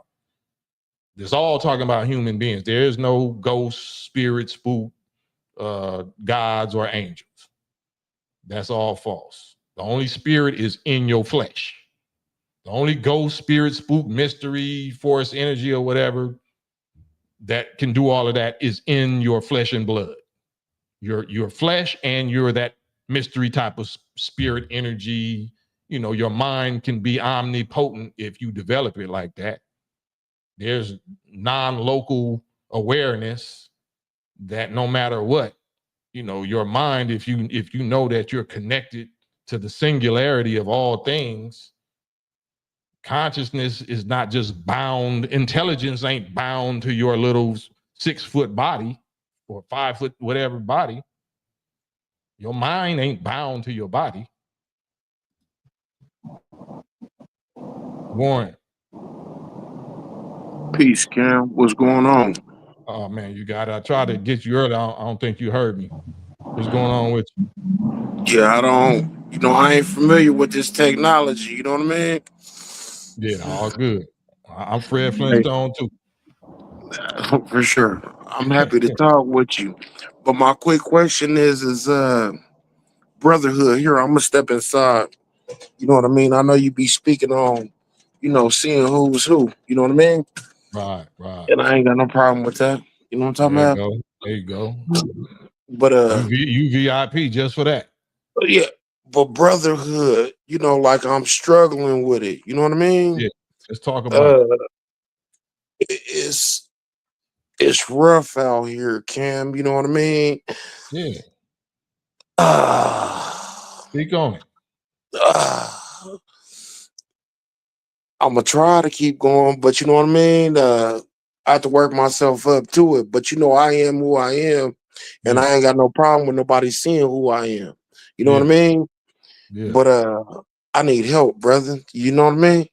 Well, that's what I'm here for. And you know, however much Guidance, you for want to real. speak on, however much you want to speak on publicly, you ain't got to speak on nothing. We can holler privately. You know what I'm saying? If it's something you want to just speak on just for the sake of being therapy for people that's watching, that you know, that might be That going through what you're going through, that we all ears. But after that, me and you would holler in Hey, for private. sure. But it's a whole bunch of things I could speak on publicly. You know what I mean? Man, go for it. You got the About the flow. people. You got the flow. Speak. The, I feel like it's an introduction, and I feel like I should talk to you privately before I jump. You know what I mean? Yeah. Here, hold Yeah. on. Let me make sure you can see it is what it is. Yeah. Yeah. You No, you know ain't what gotta I say. mean? Yeah. Say less. Say less. Or organic. You know what I mean? Ain't nobody Yeah. Yeah. hiding. You know what I Yeah. mean? But Yeah. if I could, brother, please. You know what I mean? And I Ain't no hate to please. interrupt. Can But you this ain't please? about the people. This is about me Yeah. right now. Yeah. Yeah. Oh, Can me and you please chop it up whenever you ready? I don't know how late you gonna be up tonight. If you up tonight after I get off of here, we get right to it. I'm always do what you tell me to do. Nah, You know what I nah, nah, mean? nah. Hey, Nah. listen to me. Listen to Yeah. me. You know what I mean? Yeah. Yeah. But just for the people, I have tried to travel from here to there. You know what I mean? Yeah. Yeah. I But got you. when stuff ain't right, it ain't right. Yeah. I And I got don't you. care how they speak on it. Right. You know what I So mean? let me translate for you for all my people out there, you know, because it's a lot of controversy about Freemasons and Freemasonry and stuff like that. And it's a lot of truth in it, you know what I'm saying? But the information that they got is not the, you know. So I'm with you 1,000%. You know what I'm saying? And we're gonna get all the way into it, and then we're gonna come back and talk our talk, Okay. right? Okay.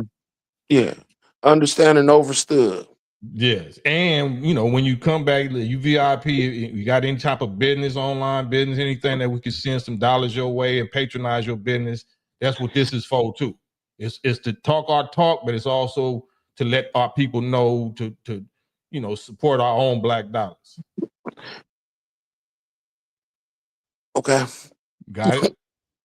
Got it. Big one. Yeah, the first three letters of your name already let me know that you know we on the same team. It is what it is. All right, God, in a minute. Man, I love it. I love my bros. I love my bros and my sisters. Commit. Commit, you there? Yeah, peace, Cam. Can you hear me? Oh yeah, I can hear you. By God's grace, man. You know, I'm waiting for my correspondent on the streets, other than Gooch. I thought Gooch was gonna tap in when we was talking about the traveling, but what's your thoughts on the subject? Well, which part, like pertaining Oh to no, like anything you want to talk about, any question you know how we do it. Anything you want to talk about, we gonna go there. okay, cool. But yeah, I got to thinking, man, like when it comes to time, like when it comes to the time, like they Yeah. say it's 2024 and stuff like that, right? So why did they change the time, and was the time change, the date and the calendars changed to fool us or to keep us in darkness about something? What's the science behind all that? The enemy or the people that call themselves Christians or the Catholic, so-called Catholic Church and all of that. I think it's called the Gregorian calendar versus the lunar calendar. Like the fact that Adam was given the power to rule the world and he was able to rename everything. You know what I'm saying? So the planet wasn't called Earth. I mean, it wasn't called Earth. It was called Asia. The calendar wasn't the calendar that we have now. They knew that the final prophet to them was Jesus, was Isa, who lived 2,000, so-called, 2,024 years ago. So they mark time. They have to keep up with their 6,000 years of time. So from Adam to Moses was 2,000 years. From Moses to Jesus is 2,000 years. And from Jesus to now is 2,024 years. So they basically is at 6,024 years according to they. So they know they're over time. They know that their time is up. Right. So that's why they keep their calendar based on the prophets, because the prophets let them know how much time they had left. Oh, I see what you're saying. So they know they're over time. They know their time was up in 1914. 1914 was officially down to the day, because in our lessons it gives us the literal date. You know what I'm saying? But their time of 6,000 years, it was exactly up in the year 1914. Wow. So now it's 2024. What's the math? What's 2024 minus 1914? Anybody do that math for me real quick? I can do it. 2000. I know somebody gonna type it before I get there. Minus 1914 equals 110. Ooh, 110. That's that 11, and then 112. Ooh, yeah. I ain't even looked at those numbers in a minute. So, is that correct? Is it 100? Let me hold on one second. Let me do this one more time. 2024 minus 1914.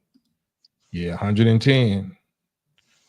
So we're 110 years of grace outside of wow, man. All right. Yeah, the help. And you know the name of that title, right?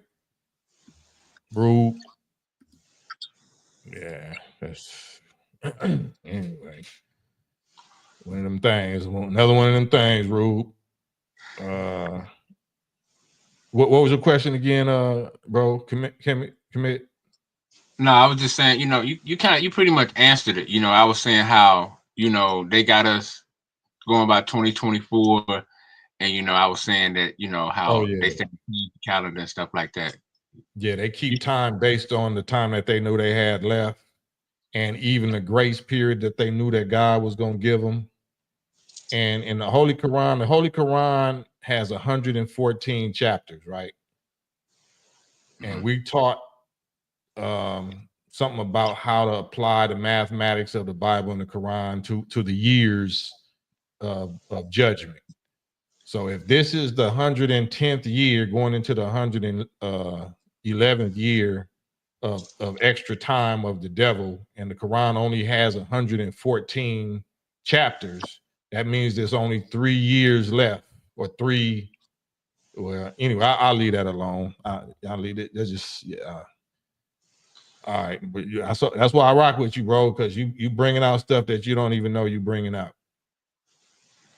Hey, I appreciate that, man. I'm just, hey, but I see the point. I see where you're going with it, though, like as far as dating it, and but Right. yeah, I always think that was that to put us to sleep and not let us know what time it really was. Like, the average person walking around ain't gonna be like, yeah, the devil time is up. The average person, like most people just say, yeah, it's 2025, I gotta do this, I gotta do that, and that's how a lot of people live. Right. But when God comes in person, and we say that he taught that Islam is mathematics, he gonna prove it so precisely without a shadow of a doubt, fact for fact, figure for figure, line for line, number for number, that the reason why I even get quiet when certain people do certain things is because I see the clear communication and the connections and all of that, and it shuts me up, because it'd be an overload. It don't mean that I don't know what I think I know and hear what I think I just heard. It's if it happened to me live, then I don't, it's safer to be quiet. It's safer for me to be quiet than to say what I think I know about what I just heard. You know what I'm saying? Mm-hmm. That's respect. But so the Bible talks about when Jesus got or the woman that in Revelation, the woman that was pregnant about to give birth to a child that was going to rule the nations with a rod of iron, you know what I'm saying? And that woman we taught represents the messenger and the child, the Jesus child that she was giving birth to. Yeah, it is an individual person, but he represents a whole nation. So she's giving birth to a whole Jesus nation. But the head of that nation is an individual called, you know, Yahshua or Jesus or Isa or whatever. So to us, that's Farrakhan, right? Farrakhan, and it said that the dragon, once he saw that he was cast out of heaven onto the earth, went to make war with the woman and the remnants of her seed or this and that.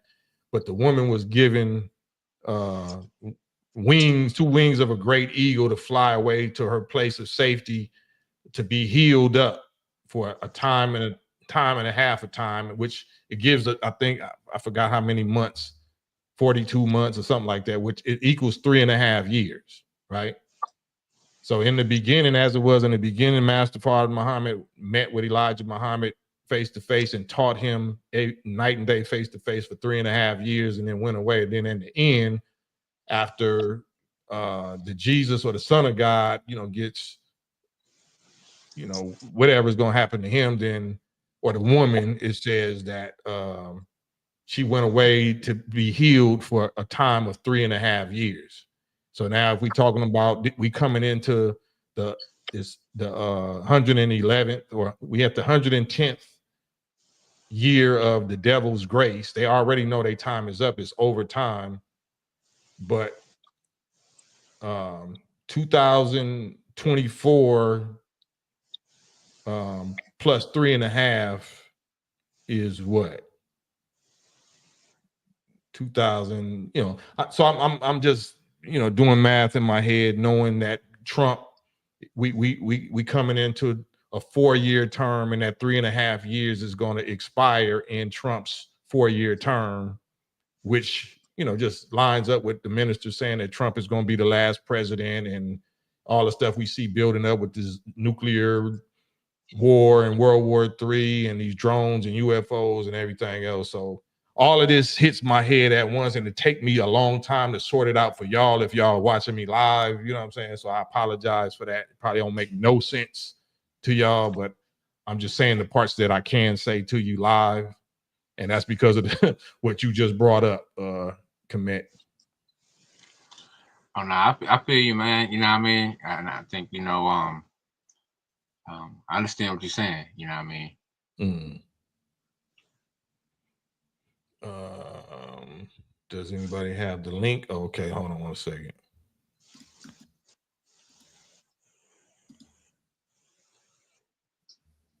Yeah, my bad. Not letting him copy and paste. There you go. There's the link. StreamYard link. Supreme Mathematics, if I'm correct, but I'm still studying. Yeah, no, it's not Supreme Mathematics. It's just mathematics. Supreme Mathematics, and there's no disrespect. That's a phrase coined by the 5%ers, the students or the followers of Brother Clarence 13X, who they call Father Allah of the 5%ers. That's, you know, mathematics is already supreme. There's, you know, and there's no disrespect, but there's no such thing as supreme mathematics. Mathematics is already the supreme nature of God and language of God.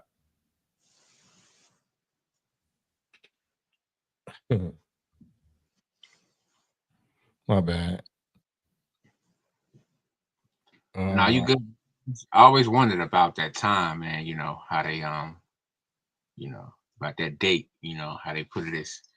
But I always heard, you know, I guess some say it was the birth of Jesus. Some say it was the starting ruler of some Roman Caesar or something. So what, the 2024 years ago? Yeah, like when they started from the year 0 to where we at now, 2025. I mean 2024. Yeah, like no, I think you're talking about December 25th being the birthday of Nimrod. But as far as the year of our brother Isa, Prophet Isa or Prophet Jesus of 2024, you know, that's accurate. That's pretty accurate.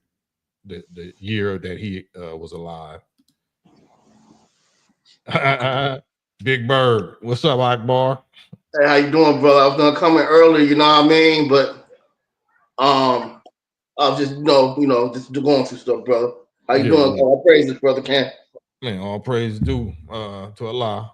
I gotta say the full bar. What's good with you? Oh man, it's good seeing you. Know what I mean?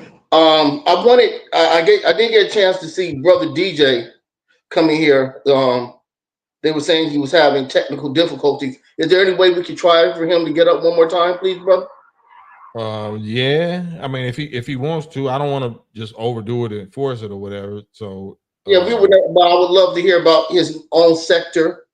You know what I mean? Islam that he originated. Yes. It might be people out here who would want to join or whatever. Just educate us more on what he's getting down with. You know what I mean? Yeah, well, DJ Black Rag, you could try to get back on here and see if we can hear you. If not, we could try it another day, but at least try one more time. Yeah, let me try one more time because I know there's no way Allah would let you go without good internet, brother. Absolutely, brother. But it's good seeing you, brother Cam. You have a glow about you. I don't know if you just use regular black soap, but if whatever you use, please DM me, brother, because I would love to use it, brother. Oh no, this is the glow. This is the Bruce Leroy Elijah Muhammad glow. That's all. That's all. That's the Elijah Muhammad glow. Right. Big Rube said mustard as soon as you got on the thing. You get the mustard hoodie. You know what I'm saying? What's up? Assalamu alaikum, brother Ruben. Elmatic, Yusuf, all the brothers. The lady left you $300. That was beautiful, brother. Yeah, man, that's a star, man. I don't want to put her on blast. You know what I'm saying? I'm still trying to ask the Lord. You know what I'm saying? About my sister and pray for my sister because I don't want to get in no beeswax, and that I'm supposed to be in. But I be when somebody offers you a gift or or that's blessing you, you kind of want to know, who's behind it. So yeah. I don't look a gift horse or a gift lamb in the mouth though. I'm not trying to do nothing like that. But right, if you want to help, if I want to return the favor, at least I want to know how. Yeah, just in case. Yeah, you know what I'm saying. Just in case. But I think it's kind of dope that she continues to give blessings and likes being anonymous. I think that's amazing. That shows her character as well. She's a beautiful person. Yeah. You might want to put a Yeah, don't do it. Yeah. Because I want the blessing to continue, bro. We good for sabotaging our own blessings and shit. Yeah. You know what I mean? Yeah. DJ, if you're watching, please. I don't want to say I'm begging you, but I'm low key begging you. I would love to hear more. He said his phone is only on 2% right now. He really want to join, but he's dealing with some certain burdens. So we gotta respect that. No, we're not here to clown. I'm gonna have to let you go. I'm gonna have to let you. Yeah, okay. No, we're not here to clown because he was respectful and he was honest. Okay. You know what I'm saying? Okay. So he didn't violate at all. Okay. Oh yeah, I want to let you know this isn't alcoholic. This is ginger beer. Man, you drink alcohol every night with Yuck Mouth. What did you talk about? No, but I would never. I would never do it on our show. This is ginger beer, brother. Oh, okay. I respect you, brother. Yeah. See, I just bust you out though. Yeah. I can't let you. Immediately. You didn't even waste time. You did it immediately. Yep, I'm getting out in front of it so they won't be able to charge you or me with or did he be doing this? Like I know he do. Him. Right? Yeah, man. Rise Radio, peace and prosperity to you also, brother. No, you said you were talking to a traveling guy. What happened, man? I missed that one. Would you say that again? You said you were talking about traveling. What happened? You were talking to a traveling man? Yeah. No, it wasn't nothing bad. It's just real trials and tribulations that we be going through, and I could just seeing in his spirit that what we need to talk about don't need to be on the air.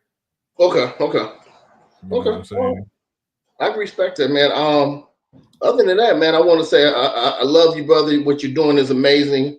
I respect everybody in your chat room. They love you, and they give you the utmost respect from Ruben, Elmatic, Yusef. I can't remember all the names, but you know who you are. And man, just keep doing what you're doing, brother. You're an amazing individual. Where's security?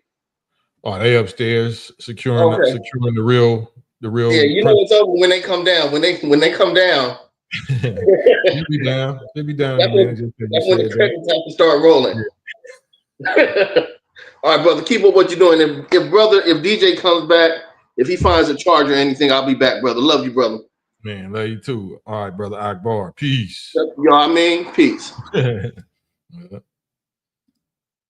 Man, Friday Night Living. We just Friday Night Living. Big Warren. Let the truth be told. That's what we doing. We trying to do it raw and uncut. There go my sister. Is that Yoli? There go Big Yoli. There go Yoli. That's another one of them angelic hosts. That's my sis. Yoli, Big Yolanda. Yep. Look like she about 30-something years old, but she really 72. Now, you look young. But she my big sis, so, and she ain't ashamed to say it because she look good for her age, period.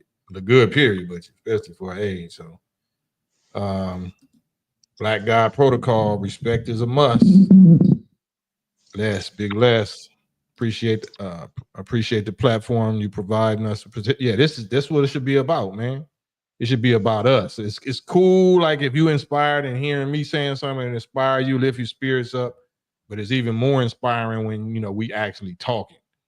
When it's a 2-way or 3-way, 4-way street to where you can express yourself, so you can feed us. You don't got to be quote unquote a teacher. You feeding us just by venting.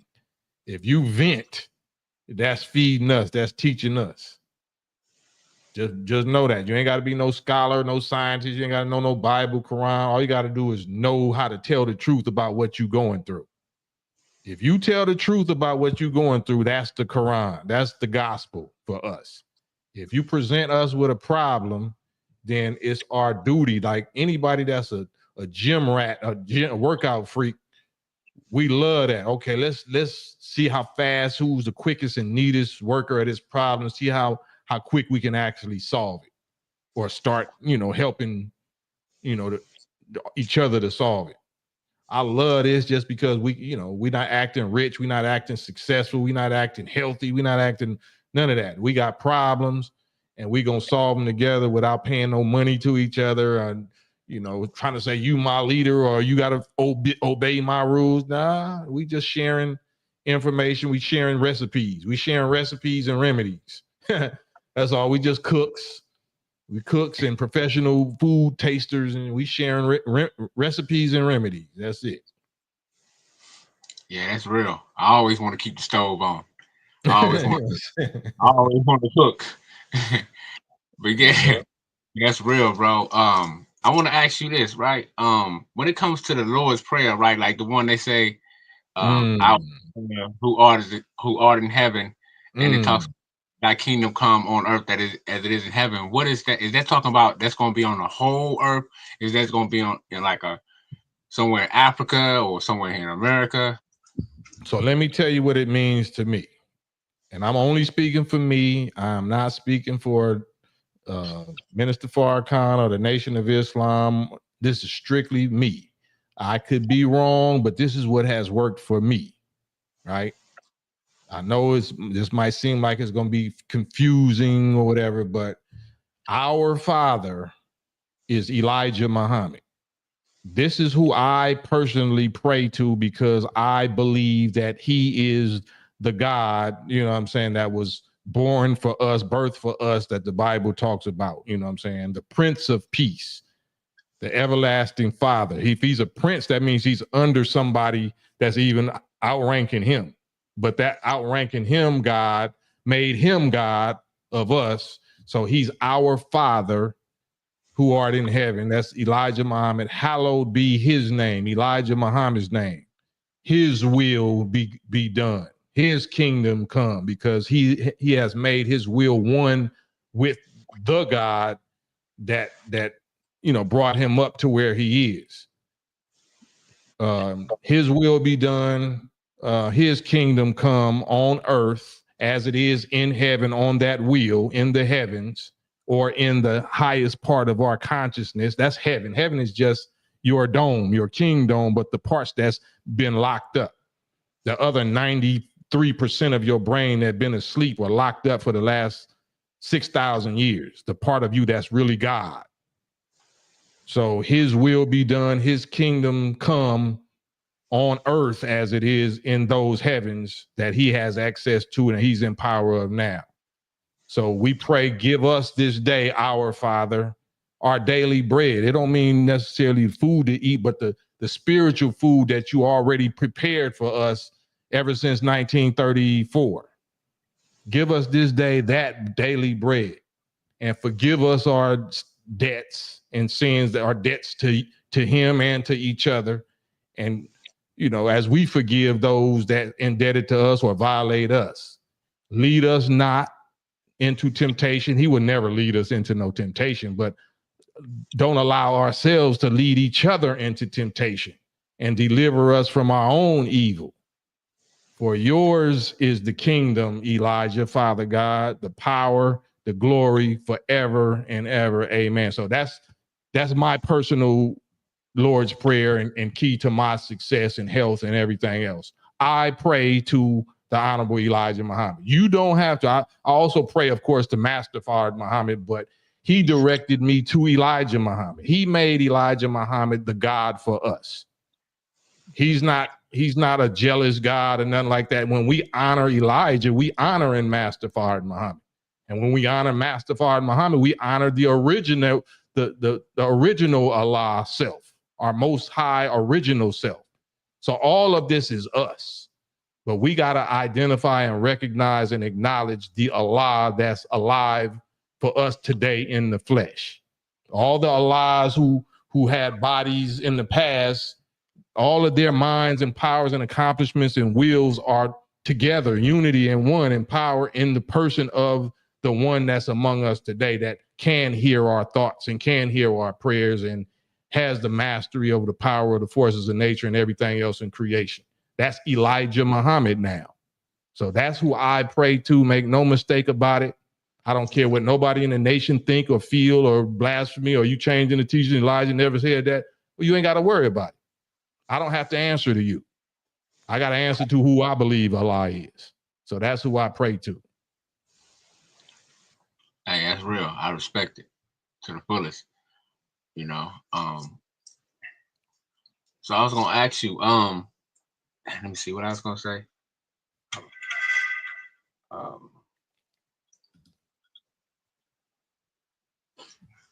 Now it'll come to me in a second, because I was gonna ask you something when it comes to take your time. You ain't got to be in no rush. Big Tone. Peace, Lord. Peace, God. How you doing, my brethren? Another day. I'm alive. Can't complain. Could be better. Could be worse. Kingdom. Well, let's talk about the stresses, and let's help lift your energy and send that power back. Your recharge your battery. What's going on with you? Oh man, be in survival mode, but as like a warrior, I learned as a young man, young king. What I'm realizing is that we have to acknowledge in different times, Kim, that we in an era where we actually, like me, I'm closing in on 40. I'm a young man. 40 young. Absolutely. You know what I'm saying? I think we need to acknowledge that, like, we in an era where life and longevity, for whatever the reasons, is different. So I deal with another level of intensity of the warfare from the enemy. So I'm already being persecuted since 2019. I've been poisoned several times. Right. And the people that be doing this shit is agents of the government. Right. That's true. So, you know, I already identified that because I'm from the street, and street niggas don't move how these people move that be following my car and stuff. You know what I'm saying? Right.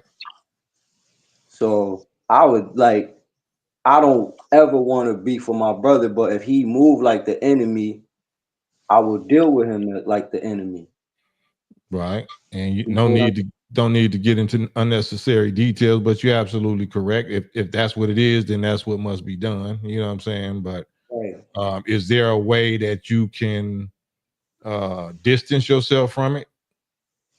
I'm as isolated as possible, based on my circumstances. What I learned in this situation, because it's real life or death, and Gooch, shout out to Gooch, because it's crazy to get out of everything I've been going through and survive. Gooch is the first person to ever acknowledge me and say to me, yo, I'm sorry for what happened to you. Oh yeah. Remember when he said that? Yeah. That really touched me. And I appreciate that, Gooch, if you around, you hear this. Because it's real, Cam. I know it is. It's real for real. So people don't know this war. That's why I be tapped in like that. You know what I'm saying? That's the whole thing. But I don't go lie because I just got out of work. I ain't hiding, but you know how you already know. Anybody knows, and they better tune in. You the most person I ever apologized to.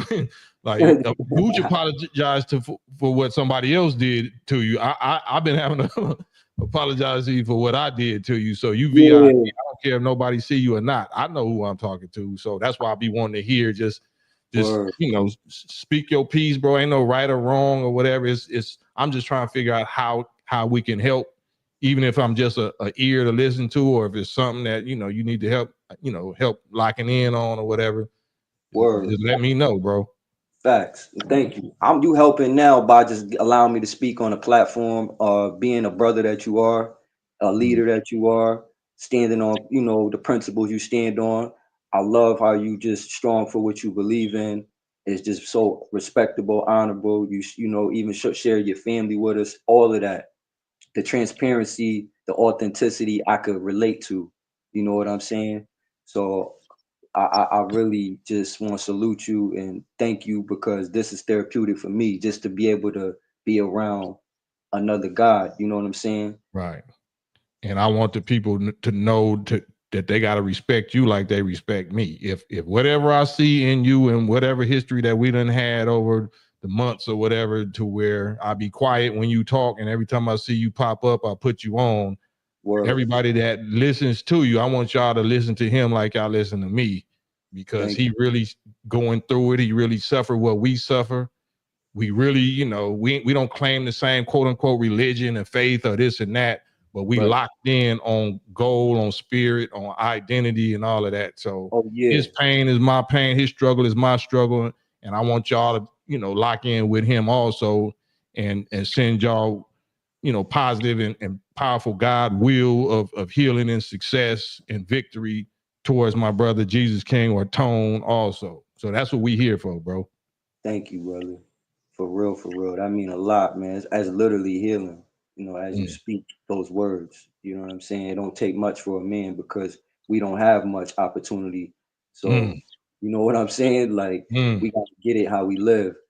And like I said, I've been living on survival mode. So I only gonna go where the real is at. You know what I'm saying? I can't be around nothing else. You know what I'm saying? Yeah. Well, you never alone, and you know, we might not got millions or nothing, but wherever you identify yourself at, you know, God got his soldiers there. The Most High got his soldiers there, and all you got to do is identify yourself. You never gonna be alone. You never gonna fall all the way out. You know what I'm saying? Thank you, Lewis Davis Jr. I see you, but hey, Kim, but I take your licks, them licks, though. You know what I'm saying? Because I know the intent. I know the intention. See, you know, that's what separates it. You know what I'm saying? Your intentions. So, you know what I'm saying? I will spar with you. Yeah. The attention. I just want you to know. I want to hear more about what you suffering though. You don't have to give no details, but I want us all to feel your pain, to feel your burden. Okay, so that's what I want. I could share some of my testimony, no doubt. So I can't get into too many details at this time because it's not what is, you know, what the platform is doing at this current time. I don't want to go too much into me. It's not about me. But if brother asking me to share, I will share. Yeah, so I'm asking you. No doubt. So like I said, I was poisoned several times, and basically my life was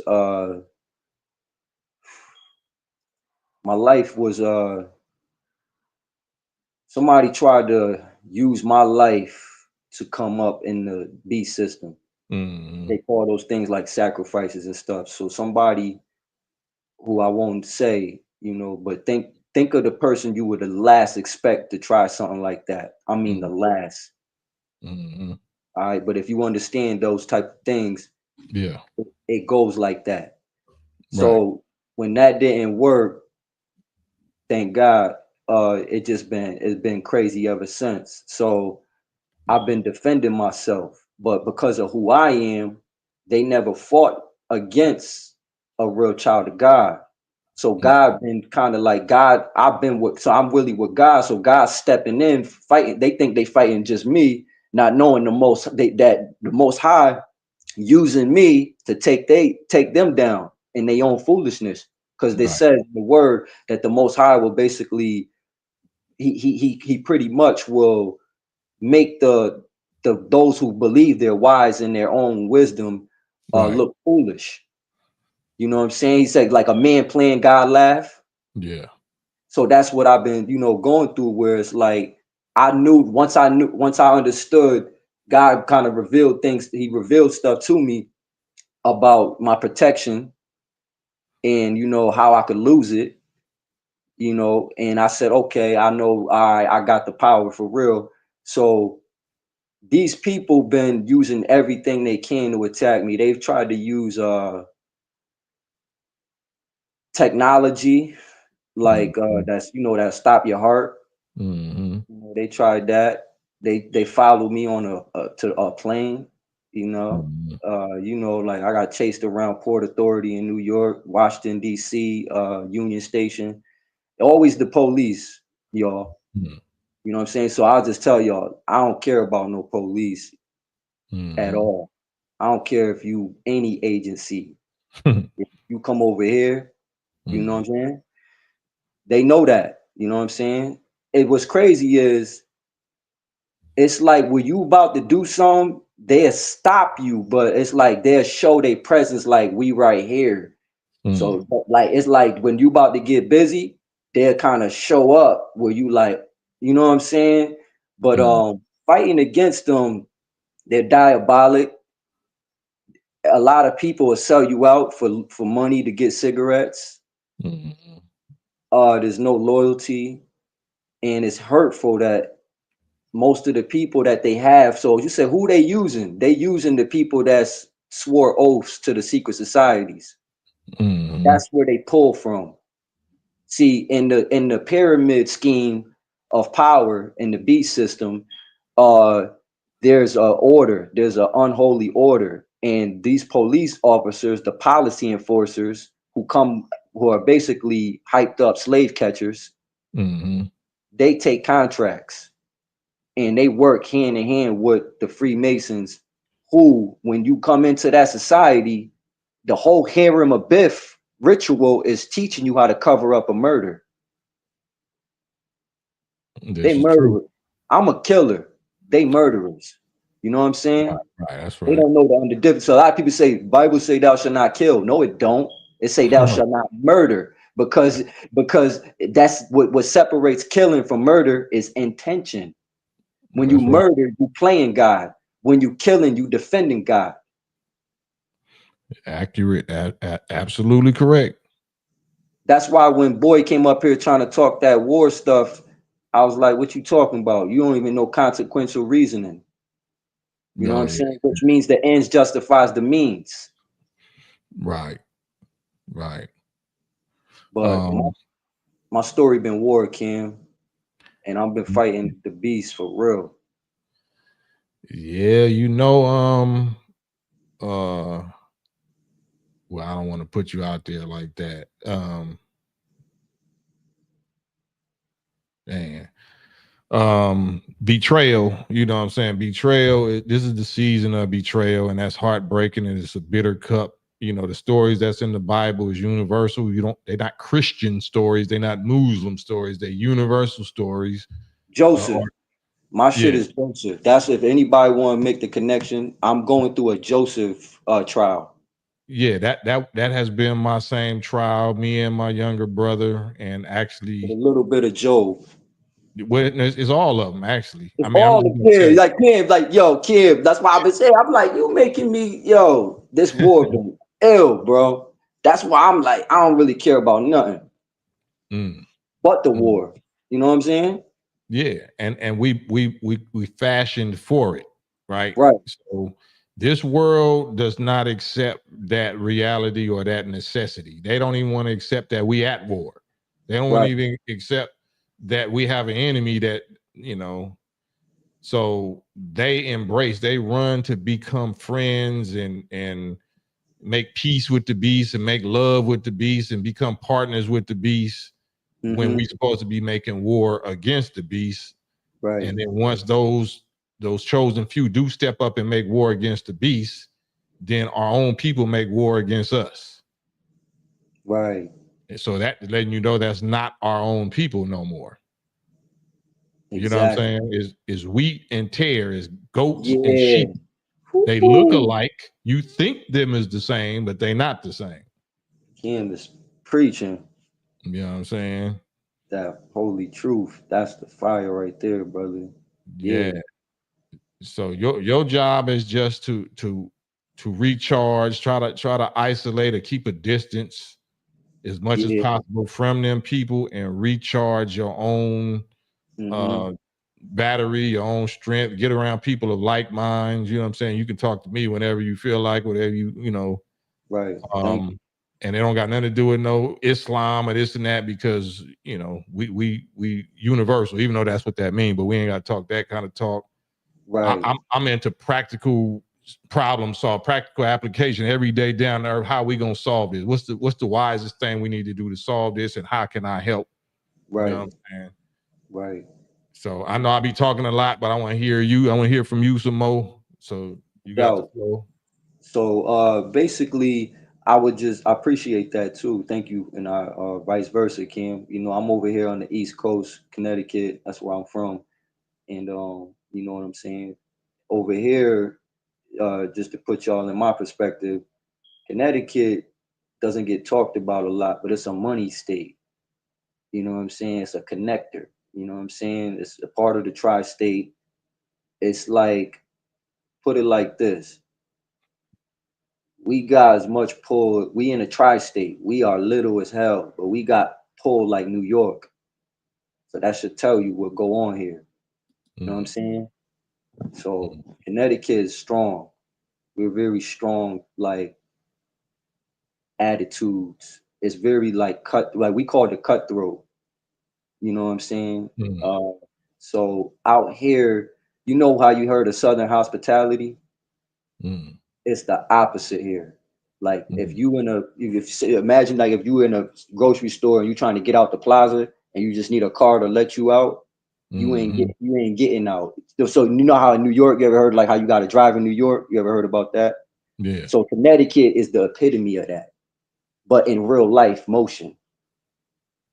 It's like Mm, a place where it'll be snowing and then it's 60 degrees, mm, unpredictable as hell. mm, You know what I'm saying? So it's a lot of like the characters here. We breed extremism because mm, we don't get acknowledged. mm, mm, So it breeds extremism and it breeds hate. Nobody show you love here. How they say, oh, if you win the New York crowd, you win anywhere. Connecticut, they don't love their own people. mm. So we have a lot of great people here, but we know who's great, but we won't uplift them for nothing. They'll end up on drugs, in prison, whatever, you Mm, know, gave up. So, you know, it's a lot of diamonds in the rough. And my story's been one of those diamonds. And you know, being over here is just a different, and I just would like to provide that understanding so that way people who hearing some of my story could get a better understanding of me and what I share by knowing my environment. Mm. Having a basic understanding of where this dude come from a cold place. Mm. You know what I'm saying? So Yeah. Do you as of yet do you think that you identified your purpose or your current purpose, not your ultimate purpose, but do you feel like you locked into your purpose yet, or are you still searching for it? That's a great and very heavy question. Well, I identify myself as as a writer. You know, my ultimate gift is writing and speaking. You know, I am an artist. I did the music thing on a high level as an independent. That's probably why we connected, because it was like we probably got some kind of connection there, even though I never talked music with you or nothing. It's just a lot of things that's just unsaid that we kind of know, you know what I'm saying? But yeah, I mean, I'm a writer by gift from God. That's my ultimate gift. I tell my children that, you know, your dad, if I say anything, I'm a writer. You know, and So is that your passion? Like, do you get satisfaction from writing and having other people read what you wrote or feeding off of what you wrote? Yeah, you know, simple the answer to that, yes, you know what I'm saying. But I retired from trying to do any kind of recording of music. I'm not an active artist no more. Shit, me too. Because it went too crazy. I was like, Yeah. I felt like, yo, Kim, I got a catalog, but I was like, yo, if I try to still get involved in the industry, that make me look weird. Seeing the state of it, like, why would I try to be a part of that? I agree, and that's why I think the value of you to me, your value to me, is you doing what I'm doing. Meaning, music might be a passion and a gift, but it might not be our purpose. You know, it might have been temporarily our purpose to learn whatever we needed to learn about how to think or articulate or write ideas down or something like that. But I think the way you talk and the way that you move me, you know, I don't know how anybody else is affected by your words or whatever, but like you to me, you're a natural teacher, or you're a natural like verbal teacher or speaker, because your spirit is calm, like, you know what I'm saying? You know what I'm saying? And you precise, and you speaking from pain, you speaking from a pure raw place that resonate with anybody's struggle. So I think, you know, because nobody knew about certain little country towns, wherever Malcolm was from, or wherever Muhammad Ali was from. Like, nobody gave a damn about them towns until they stood up and made them towns look like damn, he from Sandersville, Georgia, or he from Louisville, Kentucky. Like, nobody gave a damn about no Louisville, Kentucky. Like, you know what I'm saying? That's true, man. So it's you that's gonna be the one to stand your city up. You know what I'm saying? If you tapping into your God and say, okay, this is my, I can't think that the enemy is gonna push me and make me famous. I'm not relying on Satan. I'm relying on my God power. Let me lock in my God power. Let me surround myself with brothers and sisters of like minds, or just one brother, or whoever, you know what I'm saying, that's gonna have you locked into your power so you can help your people, or you can stand up your city or your section or whatever. So I wouldn't even be listening to you that much. You see how I cut people off.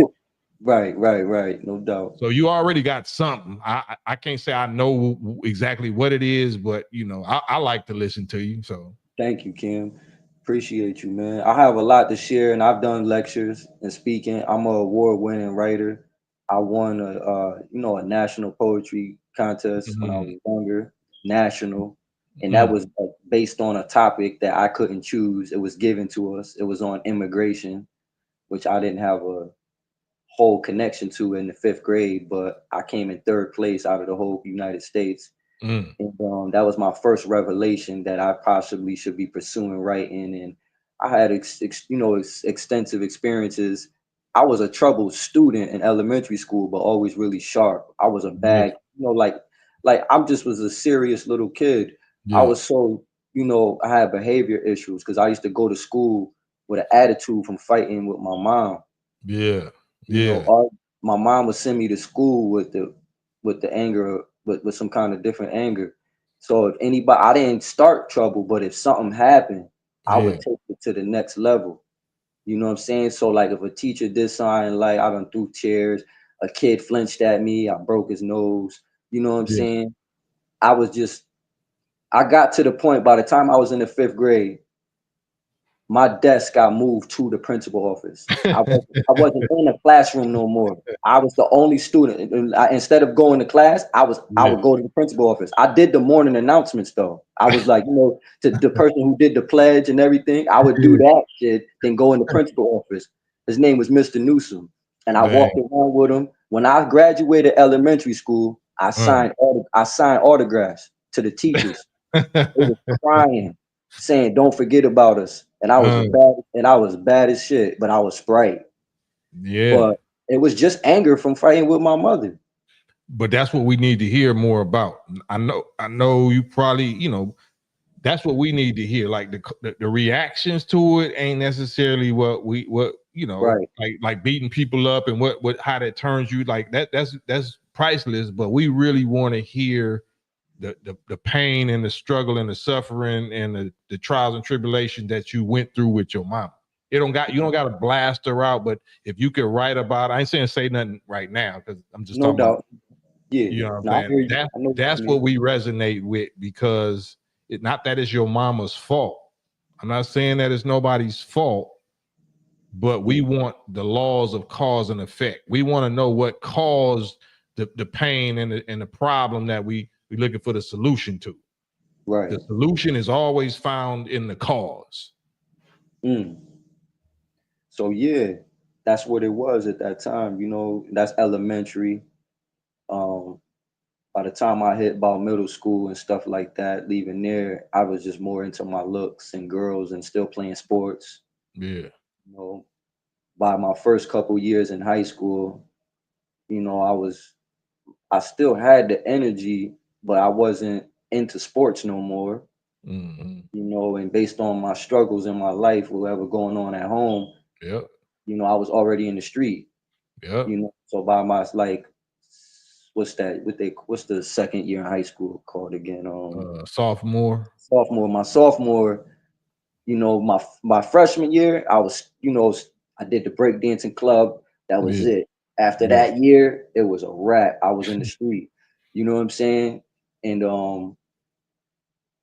I went to the street. I got kicked out of high school, sent to the alternative. They called the police on me every day there. I was wild, bro. I do things that I do this. Like, remember you were saying earlier how you say you do the stuff people won't do? That's me. That's me.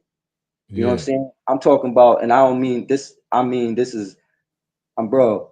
I remember I came back from a 10-day suspension or something, 7-day. The dude called me in the office, tried to suspend me again the day I came back. He tried to say it to me in a way that was demeaning, and man, I spit on that dude. Jumped out the second floor window. Jumped 20 feet out the window. I wanted to choke him with his tie because he was in my face. He tried to block. That was the first thought, choke him. I said, if you stay here choking this dude, you're going to get caught. So I spit on him, and then I jump out the window. I was wild, Kim. I'm still wild. But but you are a counselor. So you're a mighty counselor. You're a therapist for youth, so-called troubled youth. That's the future. I can already see that's part of your calling. I don't know what your full purpose or your full calling is, but you went through that hell so you could be a guide for those youth that's going through that hell right now. I have programs. I have programs I set up and things I want to do. I could do. The thing about it with me and what God put on my heart and my spirit, Kim, is like, yo, I don't chase after people. You gotta want to change and want the good. If you know what I'm saying, I don't believe in like no street corner preaching. I don't want no church. I don't want no channel. I'm available. I could develop programming and stuff like that. I'm very, business savvy and all that. But like if somebody got something going on, I like to be a part of things.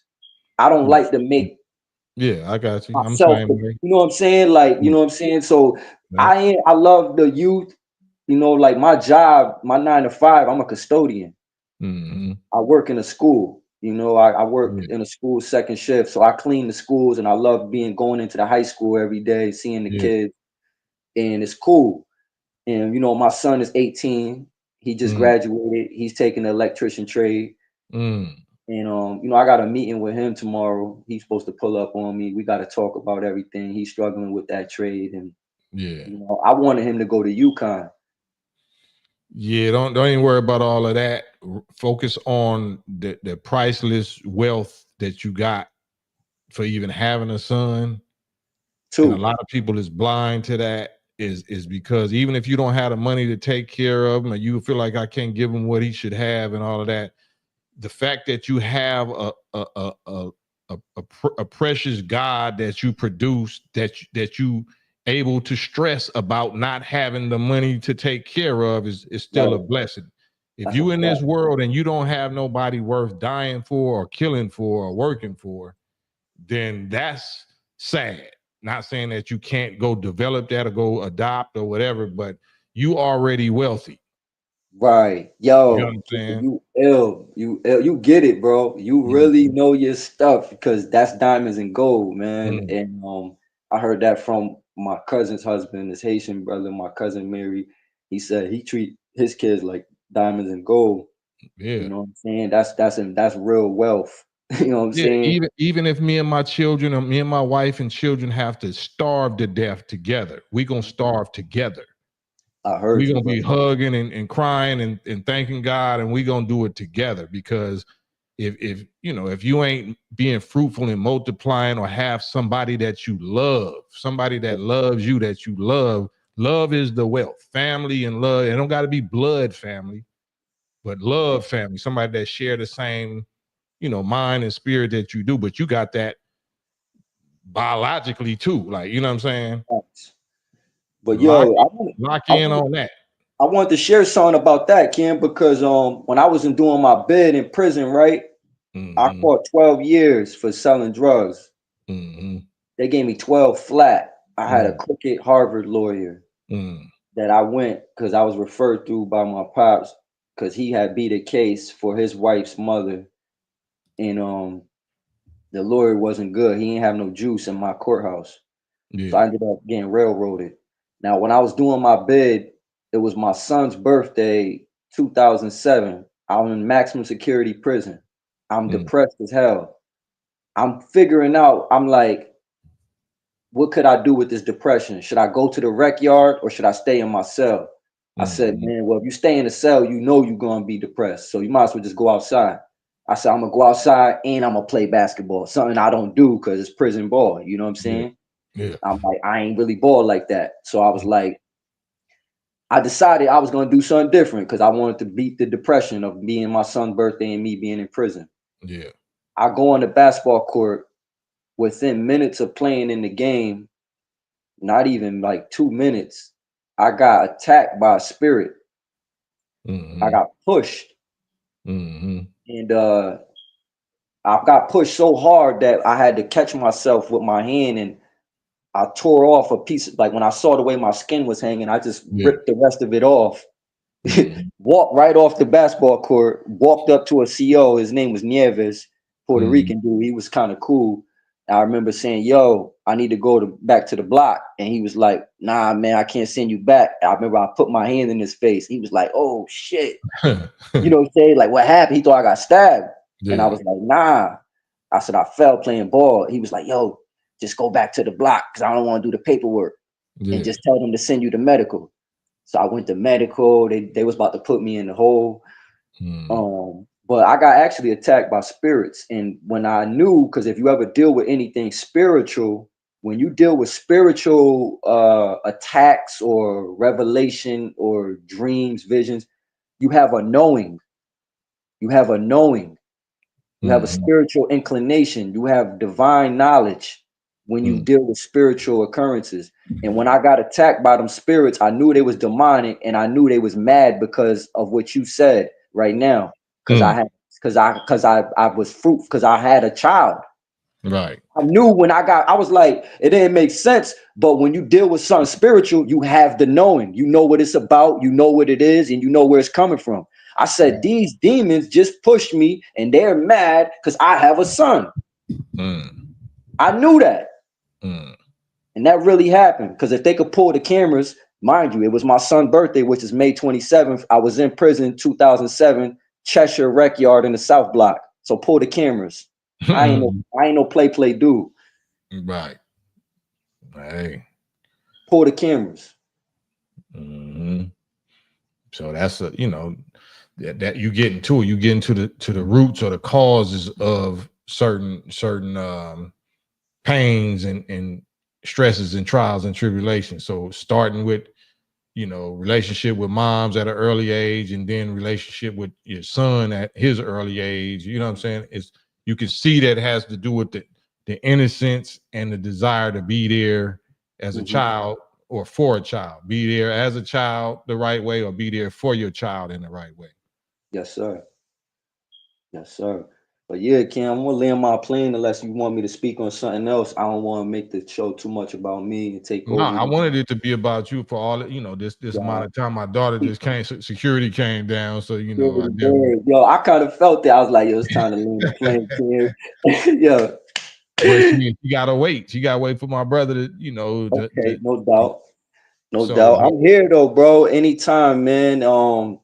I appreciate this session with you as always, man. You know what I'm saying? And you know, I have a plethora of information on different topics. I mean, I love listening to you. I be tapped in all the time, and when I can, you probably see I kind of tap in at the same time on the regular. It'd be like after 10 something. You know what I'm saying? I get off work, play my little lottery, come home. You know, I'll be hoping like, I hope Cam live, man, because I know ain't nothing else really on.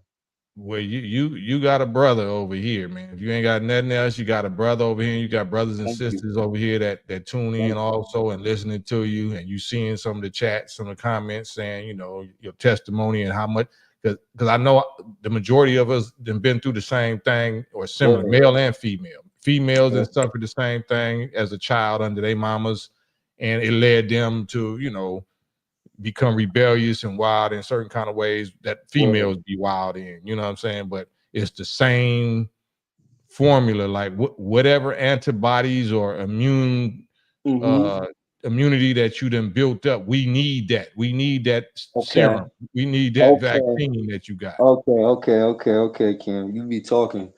Yeah, I beat that, all that. You know, they attack me with everything. You know what I'm saying? And that's been real too.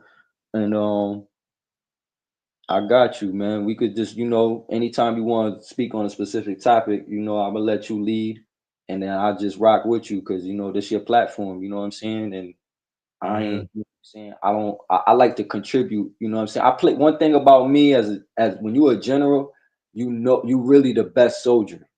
Yeah. So that's, you know, that's the thing about me. Like people who, like where I'm from, everybody know like what it is. But when I'm on somebody else stuff, I'm real soldier. You know what I'm saying? Until you say, yo, do the, you know what I'm saying? Because I know who I am already. So I don't like the Bogart because I'm really like that. Yeah, say less, man. But yeah, man, I love you, bro. I love you, Tone, man. You know what I'm saying? And like I said, we thank you, man. And like I said, you be making it worthwhile. That's what this for, because like I said, last little so-called 5 days of Trixmas, Jeremiah 10 Heathen Day. You know what I'm saying? Yes, sir. A lot of us is suffering from anxiety or depression, or, you know, just all type of trials and tribulations and demons and evil spirits or depression spirits. And you just, you know, spoke to all our pain, man. So I love you for that, bro. Love, Ken. Yo, I'm definitely be tapped back in. You know what I'm saying? Any topics or whatever, you know what I'm saying? You want to invite me to share testimonies.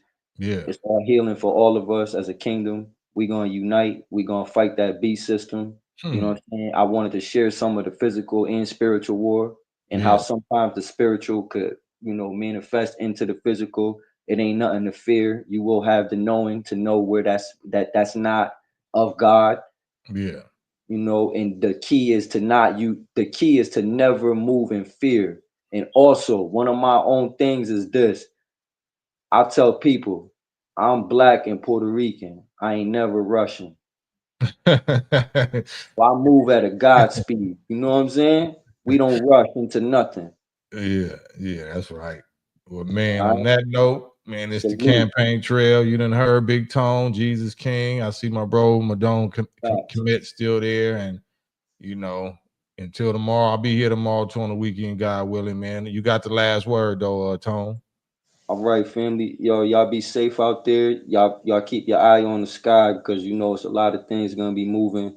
You know what I'm saying? Don't fall for none of it. We don't stand for none of that politics. Love your people, love yourself. You know what I'm saying? Hit your knees and pray before you touch your technology. Try to develop disciplines in yourself. You know, stay true to yourself and know your power. Love yourself and love your people. I love y'all. Man, much love and salute. Big Tone, we out. Peace, bro. Peace, Kingdom.